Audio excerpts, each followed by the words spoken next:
The best security you can have as a leader is the people. And the best people who can secure a nation is the people. You know, people think it's the military and the Ruto has the military and the police. I tell you, if today the consciousness of this nation rose up and they said, we are tired, my friend, the people are more powerful than those people in power. The military, the police will have nothing to do because they cannot turn up against the people who are determined. You know, you can't fight a spirit that wants to achieve something. That is the greatest war. Nobody can fight with that. And that is the challenge that we are having in this movement. We need to raise the consciousness of the people to a level when they say, no, we are tired. We don't want you, Mr. President. If 1 million people today march to State House all over this country and they said, we don't want you, no military weapon can stop that. I can tell you, no military weapon can stop that. It's the people, it's the spirit, the soul of the people of the nation when they say, we don't want you, we don't want you. And today I wanted to use this opportunity to let you know that the members of parliament have given us a great opportunity. They are saying that on Friday, they are going around the country collecting the views about the impeachment of Rigathi, the deputy president.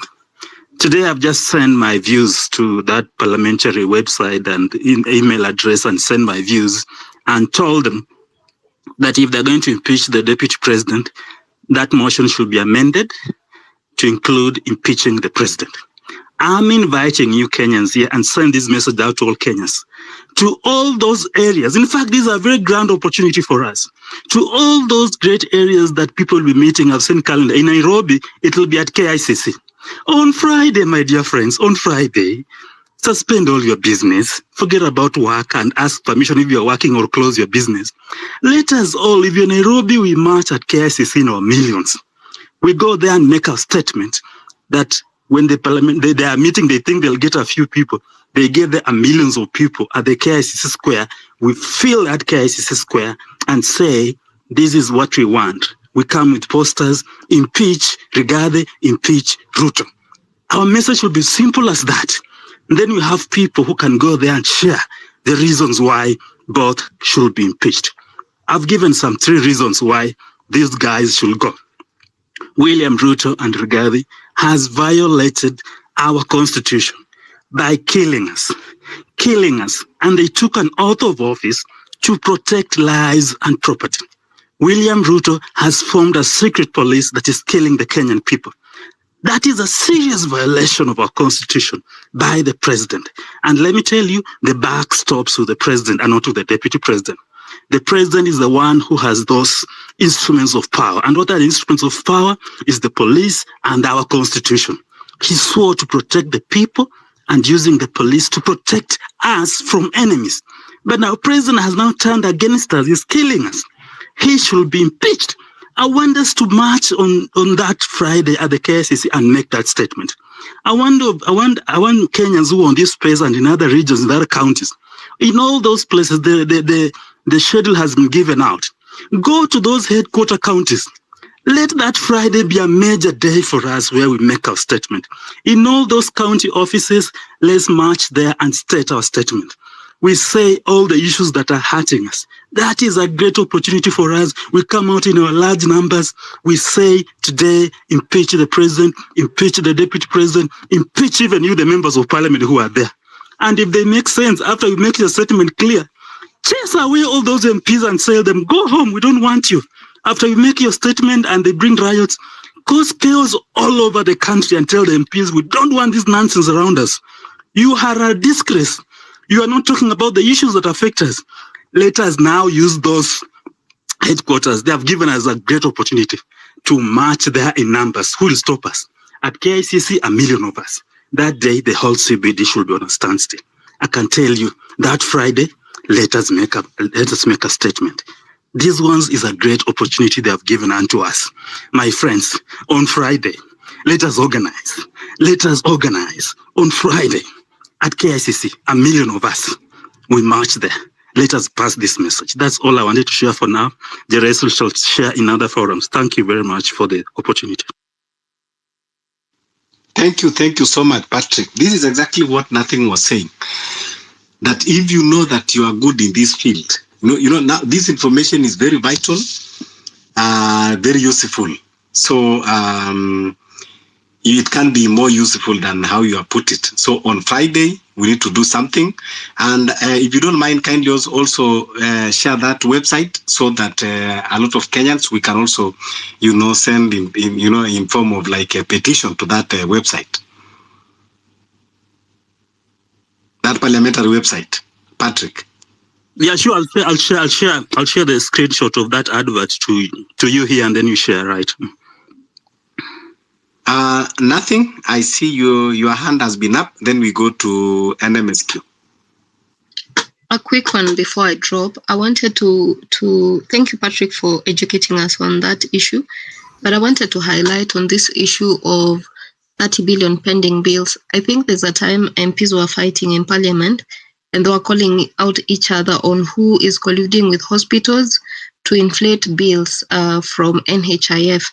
Hospitals are also criminals. They do this for NHIF as well, and also for insurance company. So we shouldn't buy into that there was actually a 30 billion bill.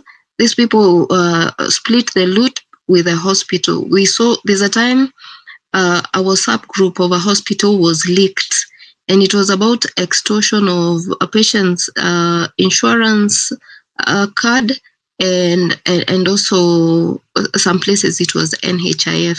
So kindly do not buy into that. I'm not saying, Patrick, you said anything wrong. It was a good point to note, but Kenyans don't buy into that. Hospitals have had issues of inflating bills and splitting with these people. Thank you. Yeah, thank you for that clarity. Nothing. And but yeah, even though, but still the backstop at the executive, because we given them the mandate, to manage our country. So whatever is happening in hospital, it is not for us to manage them. If the minister, if the cabinet CS of health cannot, manage the docket that she's given, and if the president cannot manage the CS he hired, that means it is a rot from the government, because if we keep on blaming the smaller fish while it is the work of the bigger one, will not, get it right. So all information. Is budgeted corruption. Is budgeted corruption. Yes, that's true. That's true. Then Toria, you wanted to read messages from the comment section. Then we go to NMSQ. Then we go to Farah. Toria. Okay. My colleague co-host. You have a problem with your mic? Okay. NMSQ, then to Farah. Okay, thank you so much. Fabish, is it Fabish or Fabian? Okay, hope everyone can hear me clearly. Loud and clear. Munanisikia? Yes. Okay, thank you so much. Okay, personally, I'll be very short and quick, as always. I won't talk so much about the Shif because this is theft in broad daylight. Na munajua this is theft. So me, my concern ni about this, the constitutional amendment bill. And I think mali tumefika sasa, we are not even a banana republic. I don't know what kind of a country we are. Personally, I've gone through that bill from the first page to the last page. And I've known all the various amendments. And one of the amendments is about the function of the Senate, that's the function of the Parliament. Another is about they want to change the term. That from the MCA to the President. Now, you guys, you see we have a very good constitution. A constitution that is self-terminating and a constitution that is self-directing. And I want to refer you to Article 255 of the Constitution, that it's very clear. It has mentioned the ways through which we can make amendments to the Constitution. And there are three ways. One of them can be through the Parliament method. The second one can be through what you call a referendum. And the third one, and the last one, is through what you call popular initiative. Kama mulikuwa careful ile story ya BBI. Now, about the referendum and the Parliament. The Parliament could change Constitution iko under Article, I think, 256. But kuna some very specific or what I call special amendments that they need what you call referendum. You know what's a referendum? We go and vote. And one of those is about the function of the parliament. That amendment iko kwa that bill. The second is about the term of office of the president. Ijongelea about governor or others, but kumbuka office of the hiyo mambo na term ya president kuweka to 7 years. It is in that amendment. But now I've seen these people, they are just inviting us to give public views. They are not inviting us for a referendum. That is the constitution that is saying, not me, in verbatim directly, that any amendment with regards to the function of the parliament and the term of office of the president, yes, it can be initiated in the parliament, vile wamefanya, but it must be approved through a referendum. That means you need to go and vote for those changes. But hapa watu unaona wamesema na to invite just to give our views. Like what kind of a country are we living in? So I want you guys, let us take serious these things. And ndio maana nasema we need to occupy parliament, because that is where our problem is. If we kill the parliament, if we finish the parliament, Ruto atakuwa na kiburi. You should know that. The second thing I want to talk about ni mambo ya Rigiji. I know most of us are like, this guy, your impeachment motion iko sawa. But I also want us to look at the other side of the coin. What kind of power Ruto atabaki now? Immediately atakuwa na deputy president. I just want you to think about that. This guy is planning to be a dictator in totality. No wonder things are just happening in this country. No one is caring.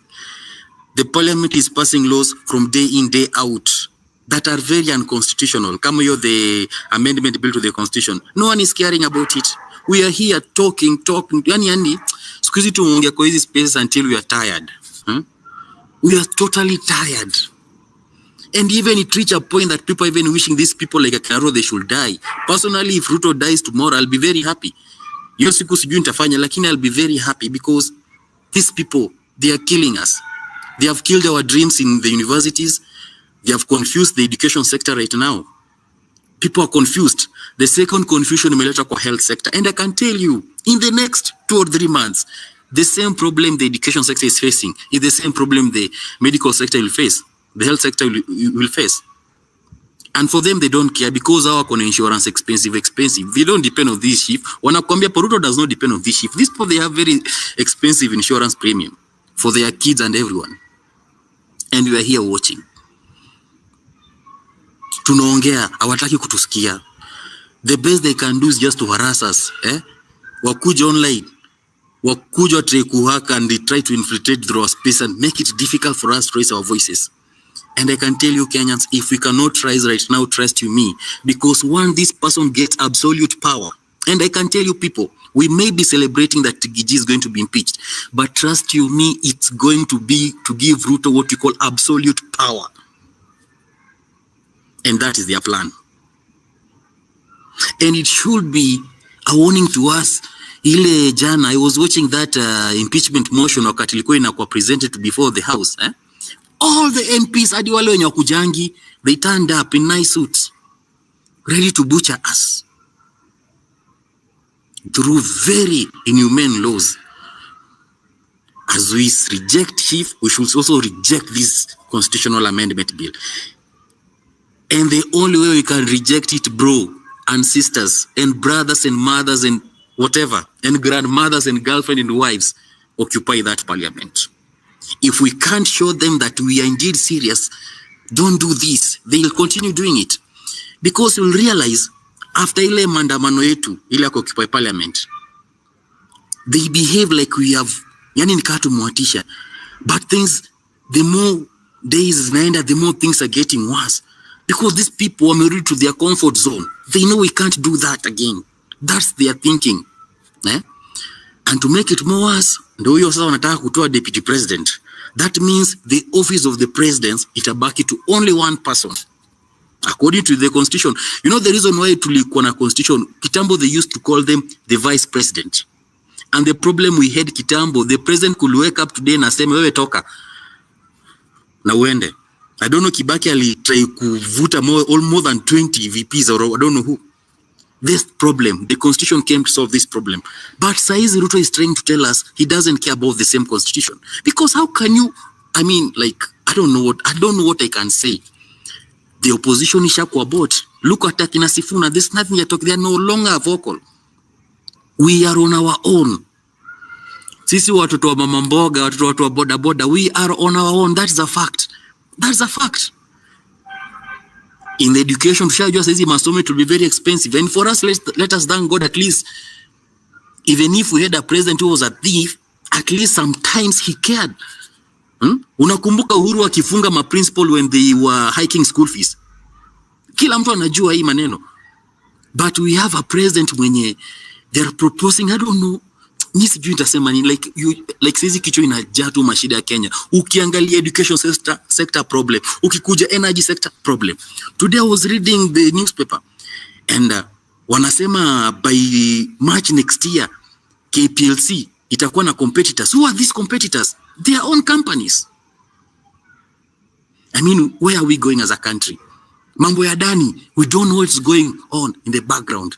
We are here. Wewe uamuke ufanye kazi, uende ufanye kazi uteseke, uletwe payslip yako, tax imeenda. Tax imeenda wapi? Mtu mwingine hapo mwenye sijui nasikia, I don't know, anatumia pesa zako. I don't know what's happening in this country and it's very sad. And it's very sad.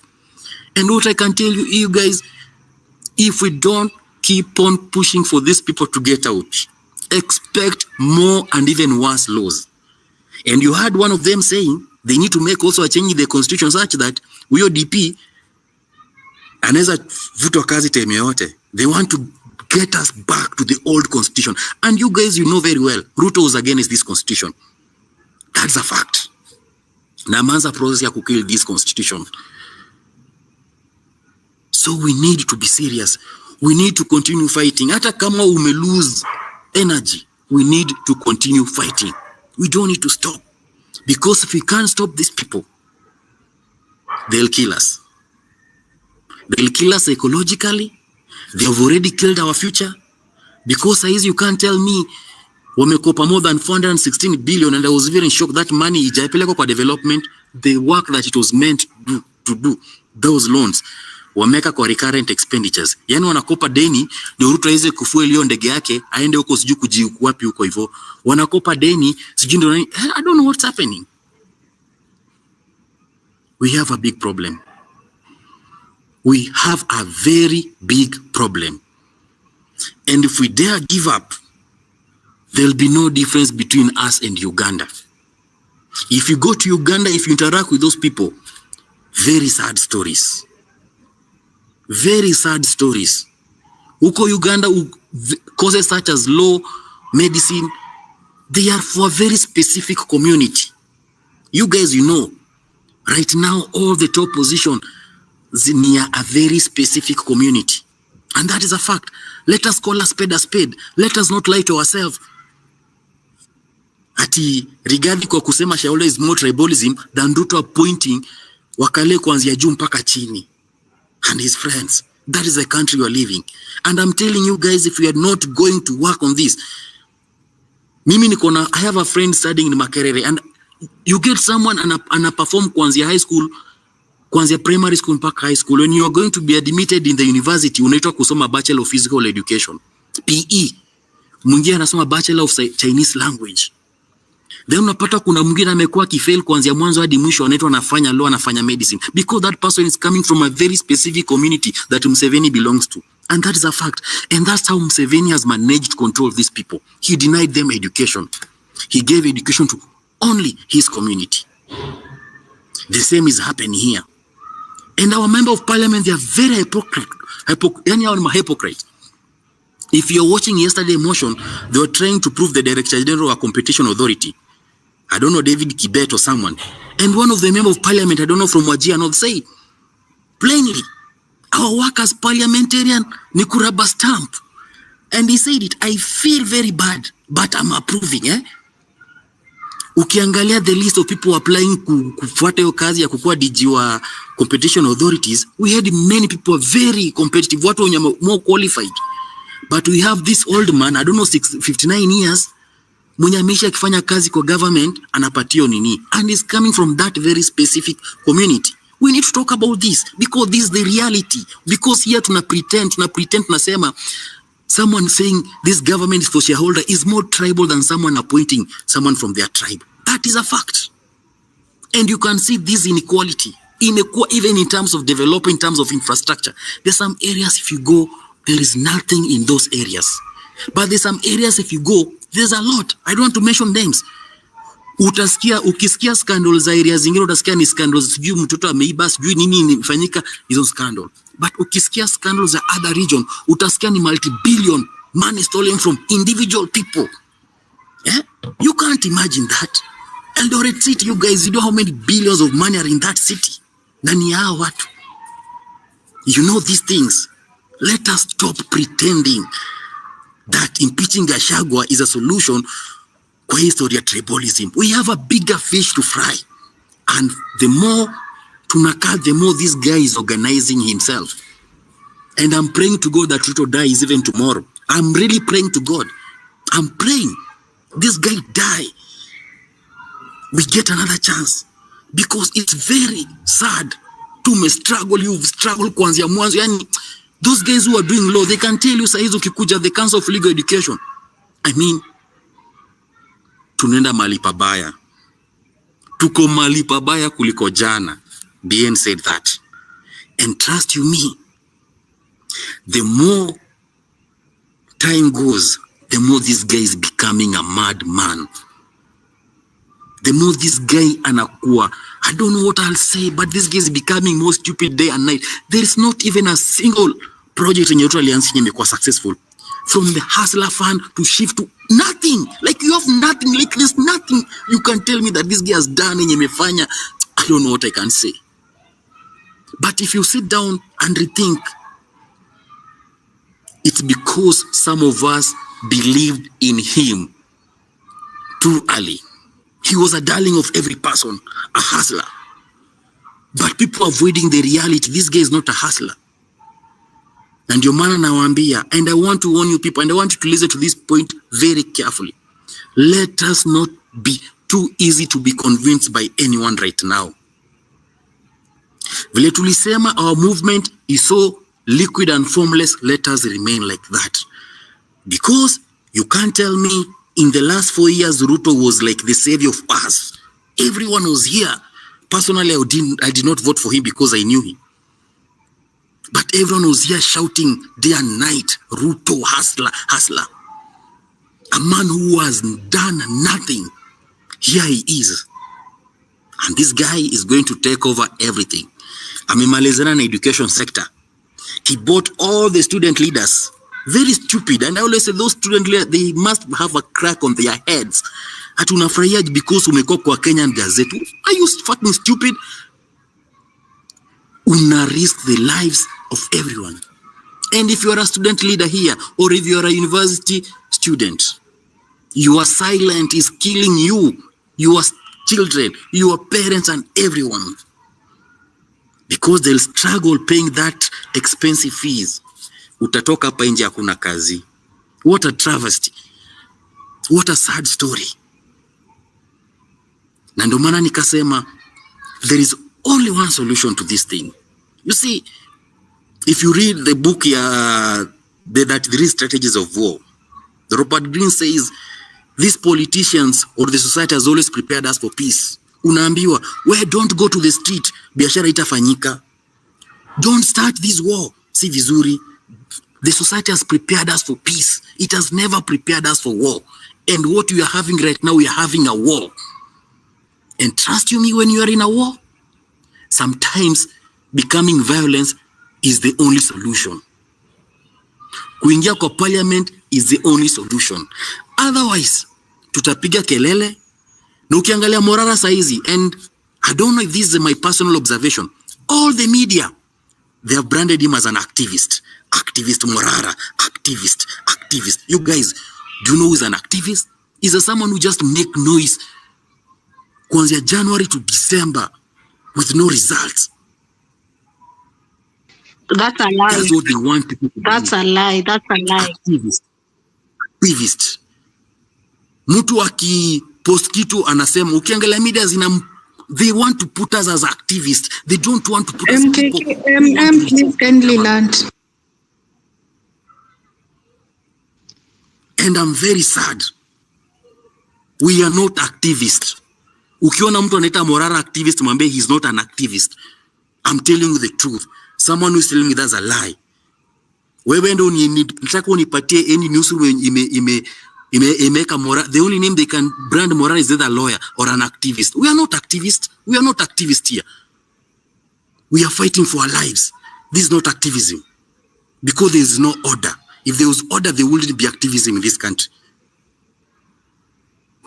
So let us not entertain this bullshit. Let us not entertain this bullshit. We are so fucking done and tumechoka. We are not activists. We are fighting for our rights, for our future. Yeah. NMSQ. I'm landing, Fabi. So you guys, ukienda kula leo, just know someone somewhere is destroying your future. Someone somewhere is killing you. Not using the knife or a gun, but is killing you. I learned. Na mtu wako na swali ni mwana mtu aksemezele, ask me, I'll answer you. Okay, Fabi, unanisikia? Yes, Tori, nakusikia. Okay, I was stuck okay, let me read some of the comments. Hapa Patrick amepost the nini she was talking about. KD anasema we boycott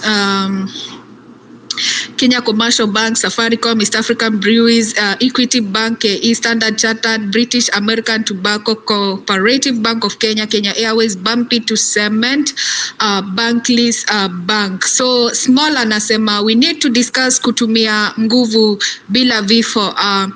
Wafunzwe adabu. We can't keep doing mandamanos for it. Nanzezi. Gosh. They throw at us, we will burn out. Let me check. Seke at Morara Kebaso. How long shall we wait for until we see some action on Mombasa's governor? We believe your words. Isikue tu ulikuwa unacheza na emotions. Asma anasema, how come we are hopping on and off from one crisis to another? Finance bill, Haiti, quarry, killings, Adani saga, subduction, Shif, Ketrako, impeachment, goes on and on. Why is the country like this? Something must give, or we accept to resign our fate in a banana republic. West African countries ousted their puppets. Don't make us lose hope at this point. That is favored. Ahmed Jefferson saying it's either we go Sudan / Egypt way, camping outside military barracks or our Tahrir Square, or we go the Bangladesh way, go all out and never going back. But this talking is becoming too much. Same talk every day. Why Shif and Shadrach let I pay? What was wrong with the NHIF? Why not improve the initial health insurance cover? KOT, they are migrating us forcefully. Colonialism never really ended. People power, we shall eat this regime alive. That's Fred. You all know what to do. No chilling. Let's hit where necessary. That is Galaxy Dan. Kuna Ima anauliza, is there a way we can just do away with MPs, like just have a body of lawmakers that can represent us who are willing to listen to? Or if we retain the MPs, since they only show up to act on stuff that benefit them, make these consultancy and paid per job done. Modern anasema Kia was denied a stop order by High Court to stop Shif registration. Teacher ametuma a part of the Constitution, it's amendment of the Constitution. From the current speaker, the issue of pending bills is the private facilities. We was a big issue wanting to kill the private issue.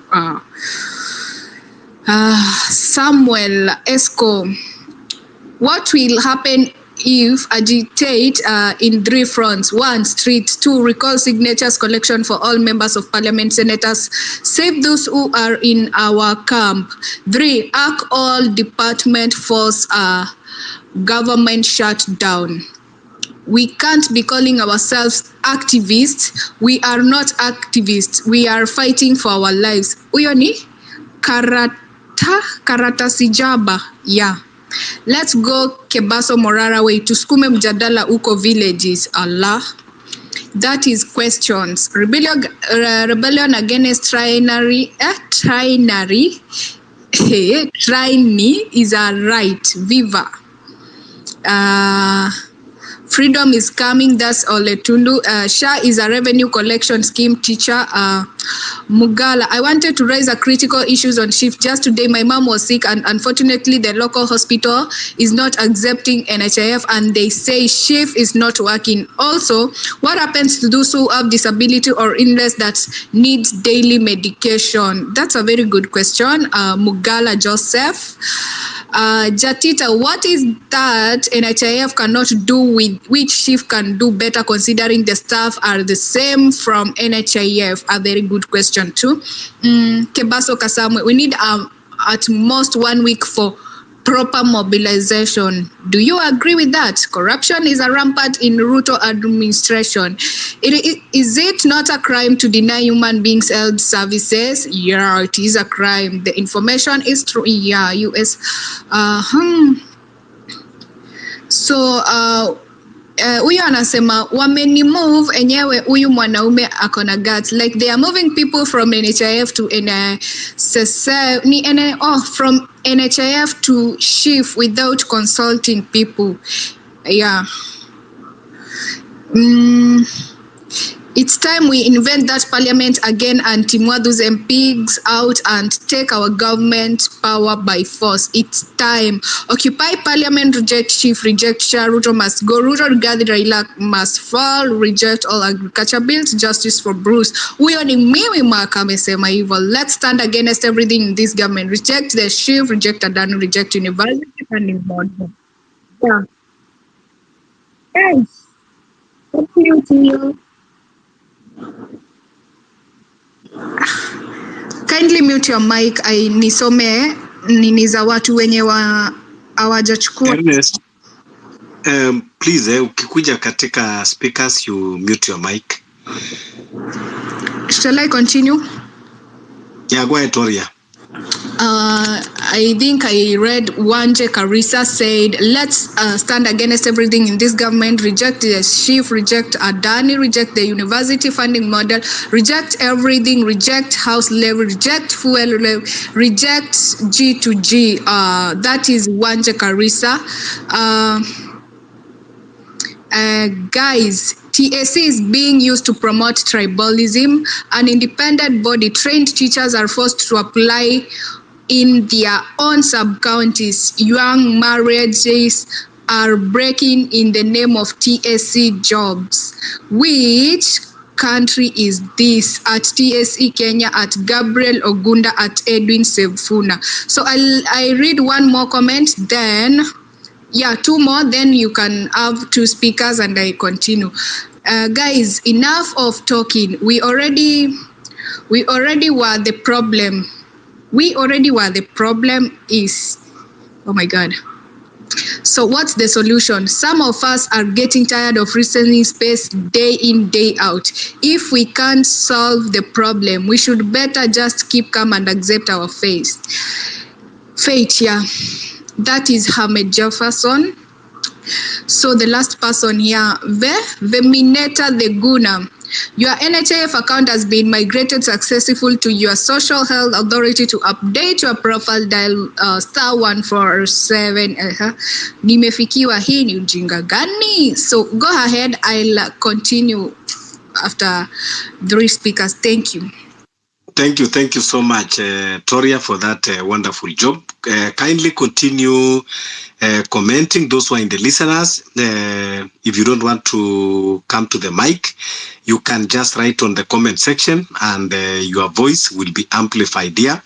Be rest assured that every voice, every word that you type, it will be amplified. And please don't hesitate to request the mic. Utapewa hapo na hapo, so that we need to hear everyone opinion.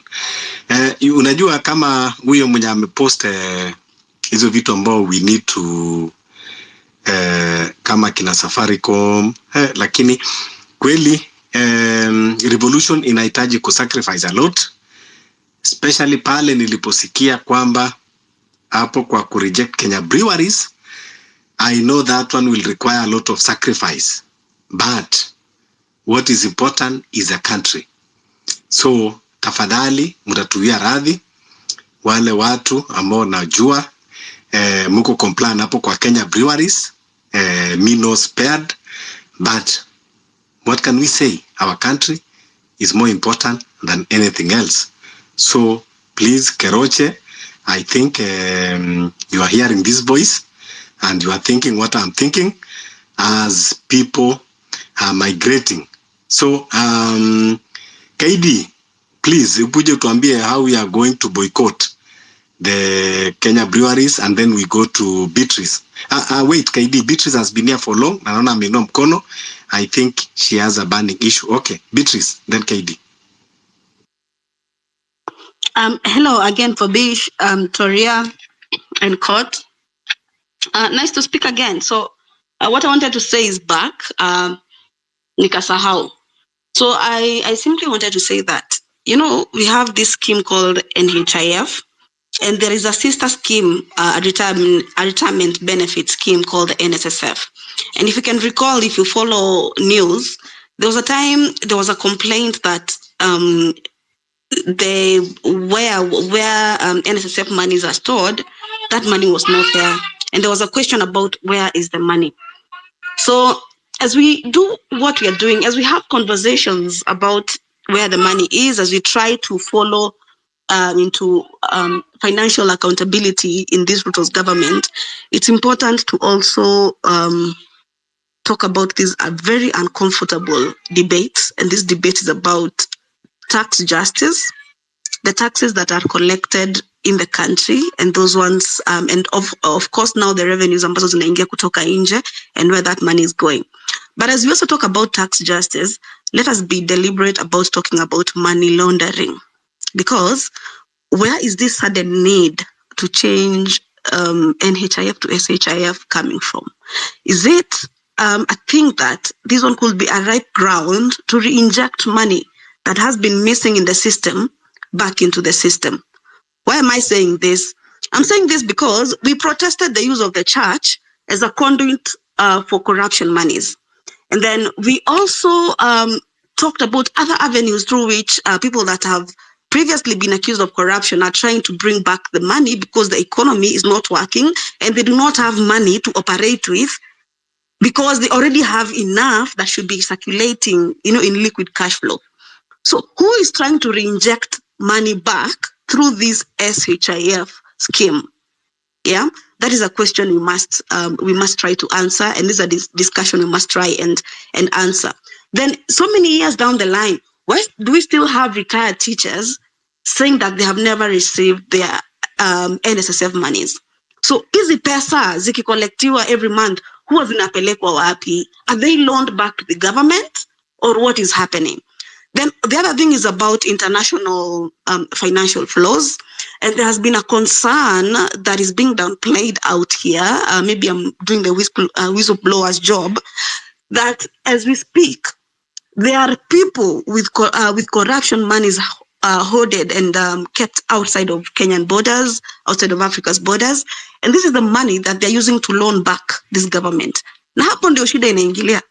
It's to tell you that for some time, money that got into the country between 2018 and 2019, unakumbuka zile pesa za NYS and Eurobonds and whatever, they were supposed to go into the system, liquid cash flow, ikuwe kwa pesa yetu ya kutumia. But along the way, kuna mtu aliiba NYS too and Eurobond too. Na ukiangalia hao watu, hiyo squad ya hao watu, they had a very, very big problem with the outgoing president, with the ex-president Uhuru Kenyatta, and they fell out. And that is the wave of the same people that went out ahead to start the UDA the UDA wave of, what was it called? Tanga Tanga. So guys, everything relates to the politics of the country. Is it time we start having a new political fabric and discard this ya kitambo? Or how do we go about it? Kwa sababu, when we do not ask where is the money, we lose out on the bigger picture. That's why we are losing out on the clarion call here. The other thing is that we talked about chasing parliamentarians back home and recalling them. How far did we get with that and the collection of signatures?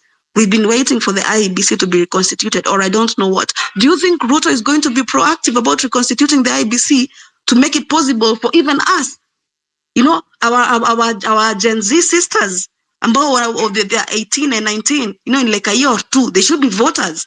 Do you think he's going to enable that? No, until he has his systems right in place. So what I'm trying to say, guys, is that we are stuck in a roller coaster where we are putting out fires. On this side, we are putting out this fire, and then we go back to this other side and put out this other fire.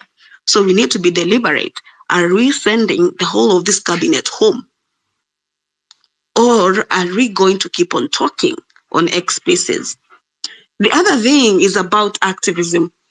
Jamani, allow me to share my lived experience here so that we can relate. In 2019, I don't know why, maybe you might be wondering why I keep on alluding to the past regime, yeah? It's because what we have today is a crop that was nurtured since 2018 all the way to 2019 and 2017, no? Yeah? These are second-time MPs who started as first-time MPs, and they joined a crop of very corrupt motherfuckers, sorry guys, but they came and took over the rot. Na ni lazima waendeleze culture ya Kenya wameanza, because they are the new crop of oppressors. So what happened in 2019? We started a call against corruption in the country. And if I will be quite honest with myself, we are the reason, as the Red Vest movement, why we have these new notes in the country. We are the reason why you have this new 1,000 bob in the country, because of the work of anti-corruption we did back in 2019. And what happened when I was arrested on April 30th? Go and check your Google results. What happened when I was arrested on April 30th? The first thing that my media folks did, because I come from the journalism fraternity, is that they called me an activist. Guys, did I own up the term? Because we cannot be divided at this time and age, at this hour, with all this tension about the state of governance in this country. We cannot be divided along semantics at who is an activist, who is not. Guys, you need to own up. The moment you set aside your time to defend this country, to defend your family, to defend yourself, to try and secure your future, you become what we call an active citizen. Whether or not you decide to sustain that active citizenship of yours by talking or not, it's no one's business. So we cannot say that we are not activists. When they called me an activist, I owned and embraced that name, because I wasn't going to back down on the kind of work I'm setting aside my normal life, everything I used to do in my life, kutafuta kazi, ama kufanya kazi actively as a freelancer, nipigania hii inchi. And we did it for 9 consecutive months, bila kulipwa na mtu, bila kuchangisha hizi vitu naona tunachangisha huku, sijui ya mchanga, sijui nini. We did it. We occupied the streets. We may not have had the kind of numbers you people have today or we people have today. But I want you to see that I owned up that title, I lived up to it, and I'm still the same journalist, freelancer here today, telling you that it's possible, telling you that change happens. I will tell you about 2015, when I was called from my lecture hall. Nilikuwa nasoma, nikaambiwa there's a cancer patient from my local grassroots Kayole, nikaambiwa ni mgonjwa anaitwa Josephine. Just land in 1 minute, eh? Let me land it ndio niwaoneshe activism works, okay? Give me this chance. So Josephine had been going to Safaricom kule headquarters on a daily basis. Hakuna mtu alikuwa anamkubalisha kuingia pale ndio aende apply pay bill. Na hiyo time pay bill ilikuwa inachukua 2 weeks to a month. Guys, we occupied this court, this street of X back then, with a lady called Shefa Okore, and we called for her justice. And do you know what Safaricom did? They paid about 300,000 as an apology to Josephine. And from that day onwards, pay bills were acquired within 24 hours of applying in a cyber. And that's how we broke that bureaucracy in Kenyatta National Hospital. Josephine got, alikuwa anaenda hapigi laini. Why? Because of the chemo. It was tough on her. And she died, and she knew she was going to die. So guys, how many Josephines are we going to changia here online? Ndio muelewe makali ya what we decide to do that we mean it.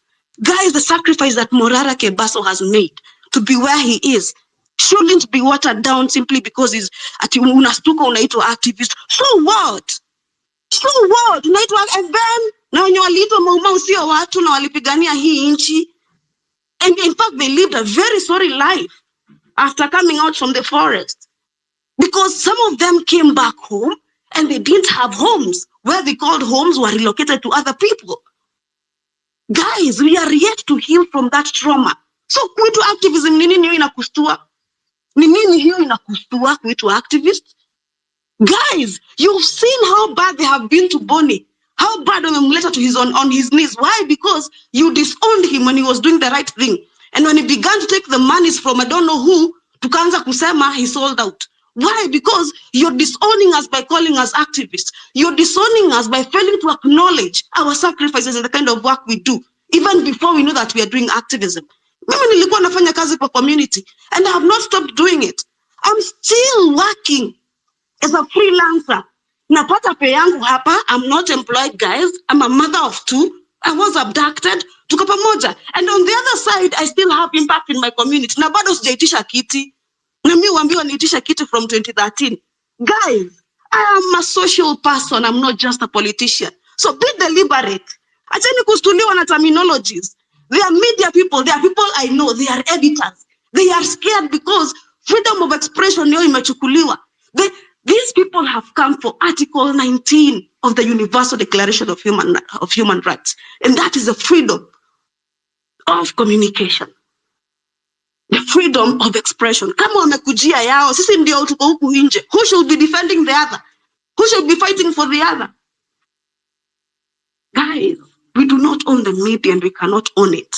And we can, if tukichanga tuseme we are starting our own. But you saw what they have done to Africa Stream. That Africa Stream, whatever, imeletwa chini. Why? Because it's communist. Me, I'm not a communist. Beatrice, currently try landing. I'm landing right now. Is that Toria? I'm landing right now.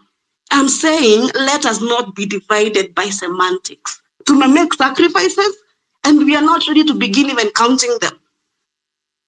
Tukiamua, I actually thought on the second week of these demonstrations, we were going to Tahrir Square away. But what happened? Mulikubali akina Miguna wakuja wa impose the whatever's in X spaces because it was fashionable. Miguna speak big English here, call Kasmuel there, kidogo before you realize it, the energy is gone. We are tired. So guys, we need to charge up. We need to charge and we need to occupy the streets. Article 37 and Article 1. Power belongs to the people. You and I, we are the fucking system. Thank you, guys. Thank you so much, Beatrice, for injecting that knowledge. And indeed, yes, as all of us here, we are activists. We are activists for change. We are activists for governance, accountability, transparency. So I can't agree more. KD. Hey, can you hear me? Yes, we can hear you, KD. Yeah, I just want to say thanks, first of all, for everyone. KOT, thanks for the good work. Toria, Fabish, the rest. Everyone who's feeling this emotional moment. Yeah, I always say this, and I'll just keep this as my tagline. I'm only on this space because of you. And the only reason I speak is because I'm related to you because of my nationality. I'm Kenyan because of you. I don't know you. I will never see you probably, but we bleed the same colors. And your problem is my problem. So, Fabish has asked me a very funny question of what I mean. But let me start by saying this. Human beings will live on habits, and habits are very hard to break. The reason why we point our finger so much to our parents is because they got suppressed into a certain way of life, which means you wake up, do this is what you give, and this is what you get. If you don't do this, you don't get this. And that is why we've had this oppressive way of governance in Kenya for the longest. Whatever is happening now is not new. It's a system that has been in place. The only reason why we are so vocal right now is because we have a constitution that allows us to do what we are doing. The one thing I would want to just emphasize on is we keep on saying Ruto is a madman. But honestly, he's not a madman. He's a smart con man. That we are talking about Shif today, this guy is 10 steps ahead of us. We are having our meeting here today. They are planning on the next loot they are going to make. When he got in power, he had already said he's going to change the education system, the health system, and all the systems that actually, whatever. The only thing is, I don't think he has a good plan on how he intends to change the systems. So with that being said and done, and with all that everyone has shared, because we all have great minds and we think towards the same direction, this is my thinking. First of all, I ask myself, how did we get here? And the problem is me. Why? Because I made the choice. And choices have consequences. And I'm living an aftermath of the choices I made. When I say I mean all of us. Whatever choice you make will affect me. Whatever choice I make affects you. So we have to speak one language. You have to be on the same page for us to be able to know which direction we're going. Now, we've tried doing it the democratic way. They still. We've tried going on the streets. They abduct, they kill, to a point that now they even sodomize. And the only reason they have power is because of one thing called money. How do they get this money? They get money from us. Why? By the remittance we do by of the revenues they collect from the citizens of the nation. So what I'm just thinking is, first of all, I'm so pissed at this Safaricom company because I never saw in any of the clauses where I signed with Safaricom for them to indulge themselves in my personal life, health, security, banking, and whatever. We're just talking about Shif right now, but I think it's I can't remember the name of this PS who has a very funny name, who said anyone who borrowed money, they are getting money that you owe from your own M-Pesa balance without consultation. I don't think that is right. Even if you're supposed to do that, at least send a message. Like when you have Fuliza, they say you owe us ABCND, your money has been deducted through ABCND. Now this thing has gotten to a point whereby you're just like looking at your phone and then a message comes on, and all of us have seen what is happening. I don't think there's anyone who had given Safaricom the consent to go ahead and sign and say, I'm willing to even dial that *147 hash, which is not something I believe anyone should do.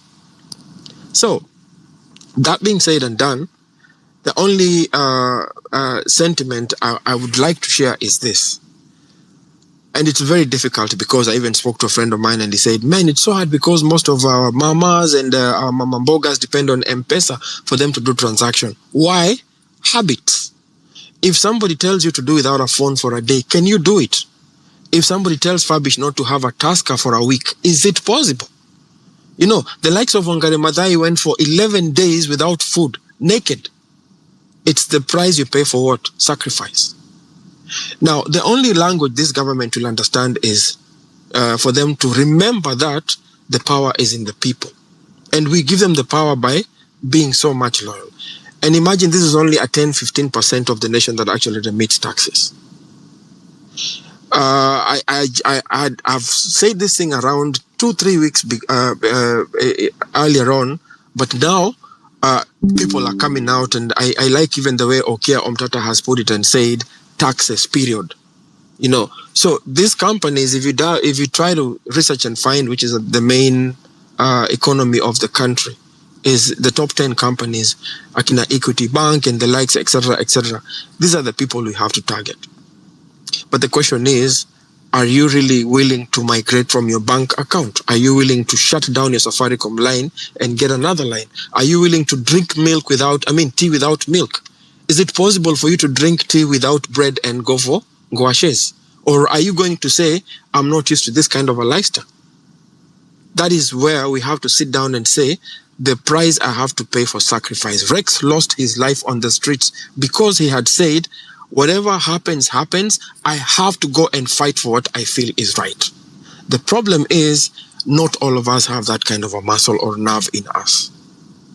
And I think I'll just leave it at that, because it'll take a little bit of more sacrifice, self-sacrifice, for you to see that the choice you make will directly impact my life. You know, I don't have to use a line for a certain company for me to make phone calls and make any transactions. There are other options, you know. But the point is, if we can be able to muzzle off, mutate, and trim all the income we give to this rogue regime that has so far now devised a scheme for them to get money from us without even our consent, forcefully, now we'll be able to show that we are the ones who control the economy. Lastly, I've spoken about this a couple of times, and I just want to sensitize it. I'm a millennial. Gen Zs are crying right now because most of them do not have jobs. Millennials, tulijitafutia kazi. You know, when I hear my sister who spoke before Beatrice speak, I'm also a journalist, but I had to quit because for me it wasn't translating. I didn't see the need of it. And thankfully, just by God's grace, I had to pursue and look at it from a different perspective. Ukienda tao, do your research. Enda wangalia wala wase udu vibanda, the stalls in town. Ask them what age they are. Most of them fall between the Gen X's, the late Gen X, and mid-millennials. The music industry, entertainment industry in Kenya, 99% of them are millennials. What am I trying to say? Most of these generations have been trying to provide jobs for themselves.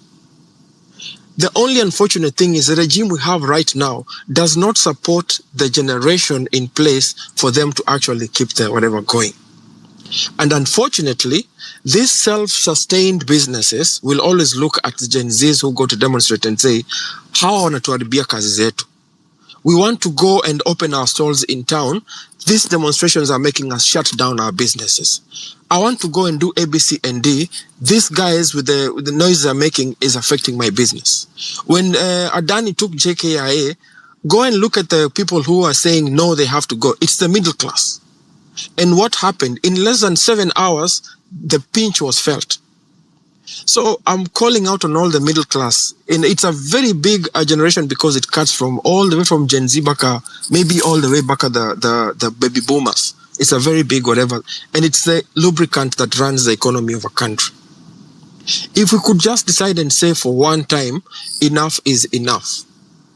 Imagine we don't have to see people being shot, people being abducted, people being sodomized. You don't have to talk to any member of parliament. You don't have to post and say Ruto is A, B, C, and D. It is your money. It is your funds. It is yours. You decide and say, I'm not paying my rent because I don't have money, as long as my neighbor will do the same thing. And your landlord will come to you and say, Mimi sina pesa. They will not go to sue you because everybody says there's no money. We will transform what is happening in the country right now. The problem we have is somebody will say, I don't have rent. The other person pays rent. Somebody will say, let me not use M-Pesa to send my money. The other person does it. Guess what? We are still giving this government a muscle to do what? To just suppress everyone. If we say we're not drinking, not all of us should not drink. It would not go for more than 7 days without us seeing a transformation in this economy. But Shif, whatever, is just a scheme to collect money. I'm sorry. NHIF is being closed. We are not being told what the closing balance is. Elections last year happen, 40 billion zilipotea tu hivyo. We've not been told anything about that money. So the question we should be asking ourselves is, are we really being honest with what we are doing? Are we being responsible as me to save your life and look at you and say, you'll have a better tomorrow? I beg to leave it at that, and thanks for your time. Thank you so much, KD. There is a question that I'd like later you and Beatrice to to answer. It's not actually a question as such, but it's a suggestion. Since mumesema nyinyi ni ma-journalist, I'll give to other speakers and then I'll come back to you.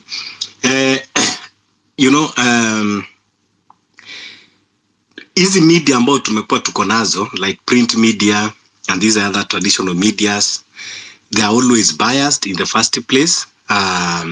Alafu wale watu ambao they keep focusing on them to feed the nation ni these politicians. Like you see, when you open a newspaper, itakwambia sijui Murkomen amesema nini, sijui Sudi amesema nini, those bunch of politicians that they don't have even anything meaningful to talk. But you find that in these spaces, you find a lot of intelligence that I feel Kenya needs to hear. So my suggestion was, if we had journalists here, kama tungekuwa na majournalist ambao wangekuwa wanaweza kukua wana compile hizi information, they edit, alafu wanaweka kwa online media na hata print media, if they can have that capacity. As we are saying that we want to provide alternative, not only for the government, but in every sector of our society. We need to impact them in a very positive way. So like now, maybe one of you will be here, taking the views of the, of the speakers, and then now you'll be able to edit it.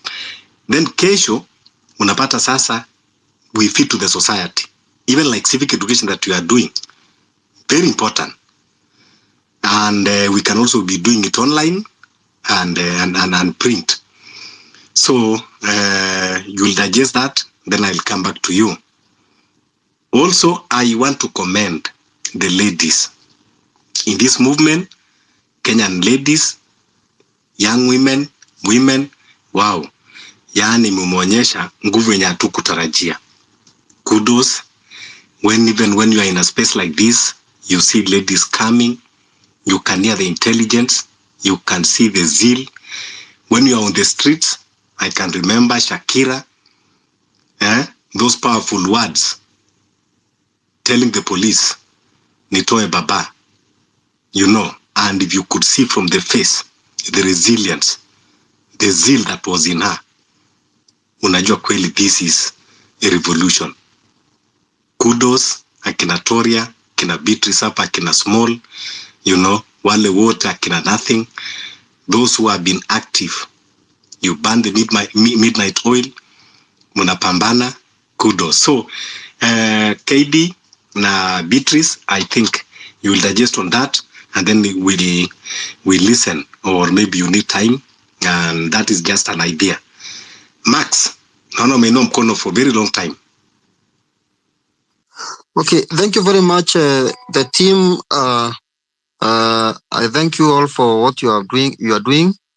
Each and every day you are just making Kenyans to know that we are going on the wrong direction. But I want to ask a question concerning the SHA. I'm not so wise, but I can sense when the deal is so good, you must think twice. Why am I saying this? It is because of this, the SHA Shif thing. Now, my question is this. Can they use this, the data, the so-called the system to rig the 2027 elections? Because I remember there is a time when Dennis Itumbi held a meeting at Bomas with 2,000 students from the universities. And who knows that those guys, they registered with their IDs and their phone numbers, and who is Dennis Itumbi. So I think we must be sensitized to all those loopholes that can give them an access so that they cannot leak out the 2027 election, because this government is just, but it's giving people, the Kenyans are not sleeping. It is not worth another term. So we must check out which are these loopholes that can make them to come again and leak the elections, because it will be very painful to see them again. Then they torture us for another 5 years and we will be finished. Thank you very much. I don't have much to say. Let us think about that line, whether this data can be used in that manner. because I don't understand why they are just forcing people to just register through even using the chiefs. And you see Kindiki was given a mandate to ensure that the local administration, the village are there to enhance the same. And even you have seen the news, they are there assisting them. So what is behind this? This thing might be used in another way so that they can corrupt the need. Because by now hakuna hata mtoto wa shule ukimuuliza, they don't want the government sababu inawafinya. So they can be using these orthodox methods to just rig out the elections, and that will be very bad.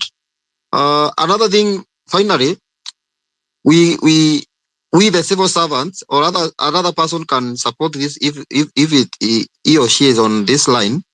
That you can see now the deductions from our pay slips. It is, for example, we have NSSF and then we have the Provident Fund. These things they are the same. So why should they deduct some people the same amount and they serve the same purpose? Again, we have the insurance called AON, Minet, and we also have the NHIF. So what kind of the system are they advocating? So why do we have the two medical covers and they serve the same purpose? Thank you very much. But let us think most precisely on the forceful thing of Shif and Shah to the Kenyans. Thank you very much, and God bless you all. Thank you. Smack, are you there? Smack. Yes, I'm here. Okay, kindly go on. Yes, I have some few things to put across. Kwanza kuna issue moja, kuna kitu kimoja kinaumiza sana serikali ya Kenya. I don't know why, but majuzi, let me explain this story. Majuzi nimepata story ya kwamba police station ama police officers wanatumia pesa zao wananchi. Kuna mtu amenitumia hii message ananiambia alienda polisi, kulikuwa na issue imetokea, kuna mtu anamdai, so baada ya kudaiwa akaenda polisi kuripoti ili apate justice. The same way seeking justice here in online. But kitu yenye imetokea, polisi amekula pesa ya mtu huyo na baadaye hata kujua ama hata kuregesha hiyo pesa. Ilikuwa 17,000 Kenyan shilling. So I wonder where are we going as a country, because this is the main problem. Corruption. Na hii kitu inafanya all Kenya, all government workers wanakuwa drawn into this. Just imagine a Kenyan police officer, yeye anafaa seek justice like the same way we seek justice for Bruce, but baadaye this thing is overturned to us. Ni sisi ndo tunaumia. So imagine this mother ama this sister of somebody, mtu ameenda seek justice for somebody, mtu mwenye anamdai, police officer anakula 17,000 Kenyan shilling ya mwananchi. How does this thing apply? Then kuna another issue anani. I think like they're turning Kenya into a business enterprise, because walianza private university, hamna issue za nani za basa, hamna issue za nani scholarship, wakatupea loan. Wakaja public sahi, hamna issue za nani za scholarship, wanatupea loan. Sahi wameturn NHIF into Shif. Where are we going as a country? With the youth, we need to amplify our voices. We need to speak, comrades. Tunafaa tuongelee kuhusu masuala, because it's so sad. Inaumiza watu wengi sana. Tafadhali, kama mabloga, kama mwalimu, mwanafunzi wa chuo kikuu, una watu, please try to educate them. Waambie hizi kura, mambo ya kupoa pesa na kukubali kuenda kiolela, it's so sad. Ni vibaya. These police officers, some of them are just here on the spaces listening to us. Where are we heading in this movement?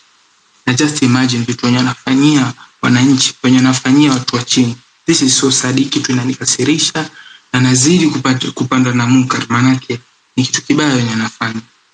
Imagine eating 17,000, mtu anaenda police ku seek justice hiyo justice ina overturn, polisi ndio anakula hiyo pesa. Ni laana gani wamepewa? D plus people, this D plus people, why? This country need to change, and we are the change. We have the mission, we have the vision in us, and the mission is to change this country. Let's focus on this, and no fearing anyone. Let's amplify our voices. Justice for Bruce, justice for anyone who is mwenye anafinyiliwa na serikali ya Kenya. Maanake hii kitu imeniumiza sana. Imagine somebody seeking justice in a police station. Hii kitu, yani story imeniumiza sana. And for those few remarks, thank you.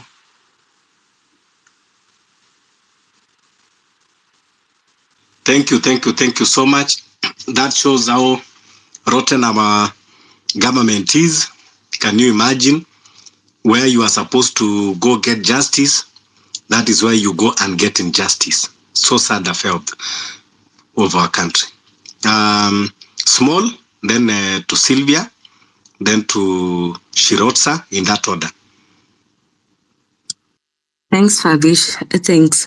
So I want to mostly highlight on the next steps on what we are trying to do. So first of all, we see. Yeah. Okay. So I think for the idea of having tackling an issue at once, like the way we have SHIF, and we come out, and I think there's a level to which, because we are going to do the streets, we've seen there's nothing happening in the judicial or any other system. But imagine this week only, on Monday we had Bruce, we've had SHIF, we've had the extending the presidential term, we've had Free Morara. You see, this is something that has happened between Monday and now, took a Wednesday. So imagine how, and then I think it's kind of a thing that's used in the political class to exhaust us. Of course, they know we won't extend that term. They know kwani wanaishi under a rock. They have kinaene suku wameja. They know we will never accept that, but they are still tabling it. Ask yourself why. They are exhausting us. If you keep beating someone down when they try to stand up, eventually they will stay down. I'm trying to say, for the people that have actually been in the streets, you cannot do that every day continuously until 2027. Let's just be honest. It's tiring, and it's tiring after the day of maandamano. So imagine having to do that this week having to go 4 times. So Mimi, for my idea is we do really need to change tax, because the only thing that is going to liberate us, they're never going to listen to us, is that one main maandamano, one main saying no, that one main event. I think we should really kind of focus on, first of all, what made us the successful maandamanos that we've had, zilikuwanga na what common factor. I could only think of number one, the first 2 ones before the 25th, it was because alikuwa to the rao. So I think they've known our power. We can't choose that anymore. The second one was that atukwanga na hiyo notice yote, atuwapatiangi a lot of notice for the successful ones. Ni hivi ni kesho, or it's just like a quick thing when it's amplified and people are still feeling it, when the vibrations are still on, and then we go, it is usually like yesterday, it could work. So we need to cut across, because we can't also keep repeating the same strategy that we use in maandamanos, which is we meet in CBD and then you know what happens to us. I think even having, we need to plan on a tactic such that we are meeting outside town, we are meeting here. So I'm suggesting if we could have cells, I think now there's these groups of people, now KOT, maybe with your co-hosts, people know the people that are for the revolution. If they could form even, it could be Telegram if you're worried about the privacy, or even X groups, to just really focus, some focus groups of how to strategize on maandamanos, because also we can't come here and tell all the Zacchaeus people everything that we're going to do to the letter. You can't do that. And even in these groups, we need to study also a bit on the revolution.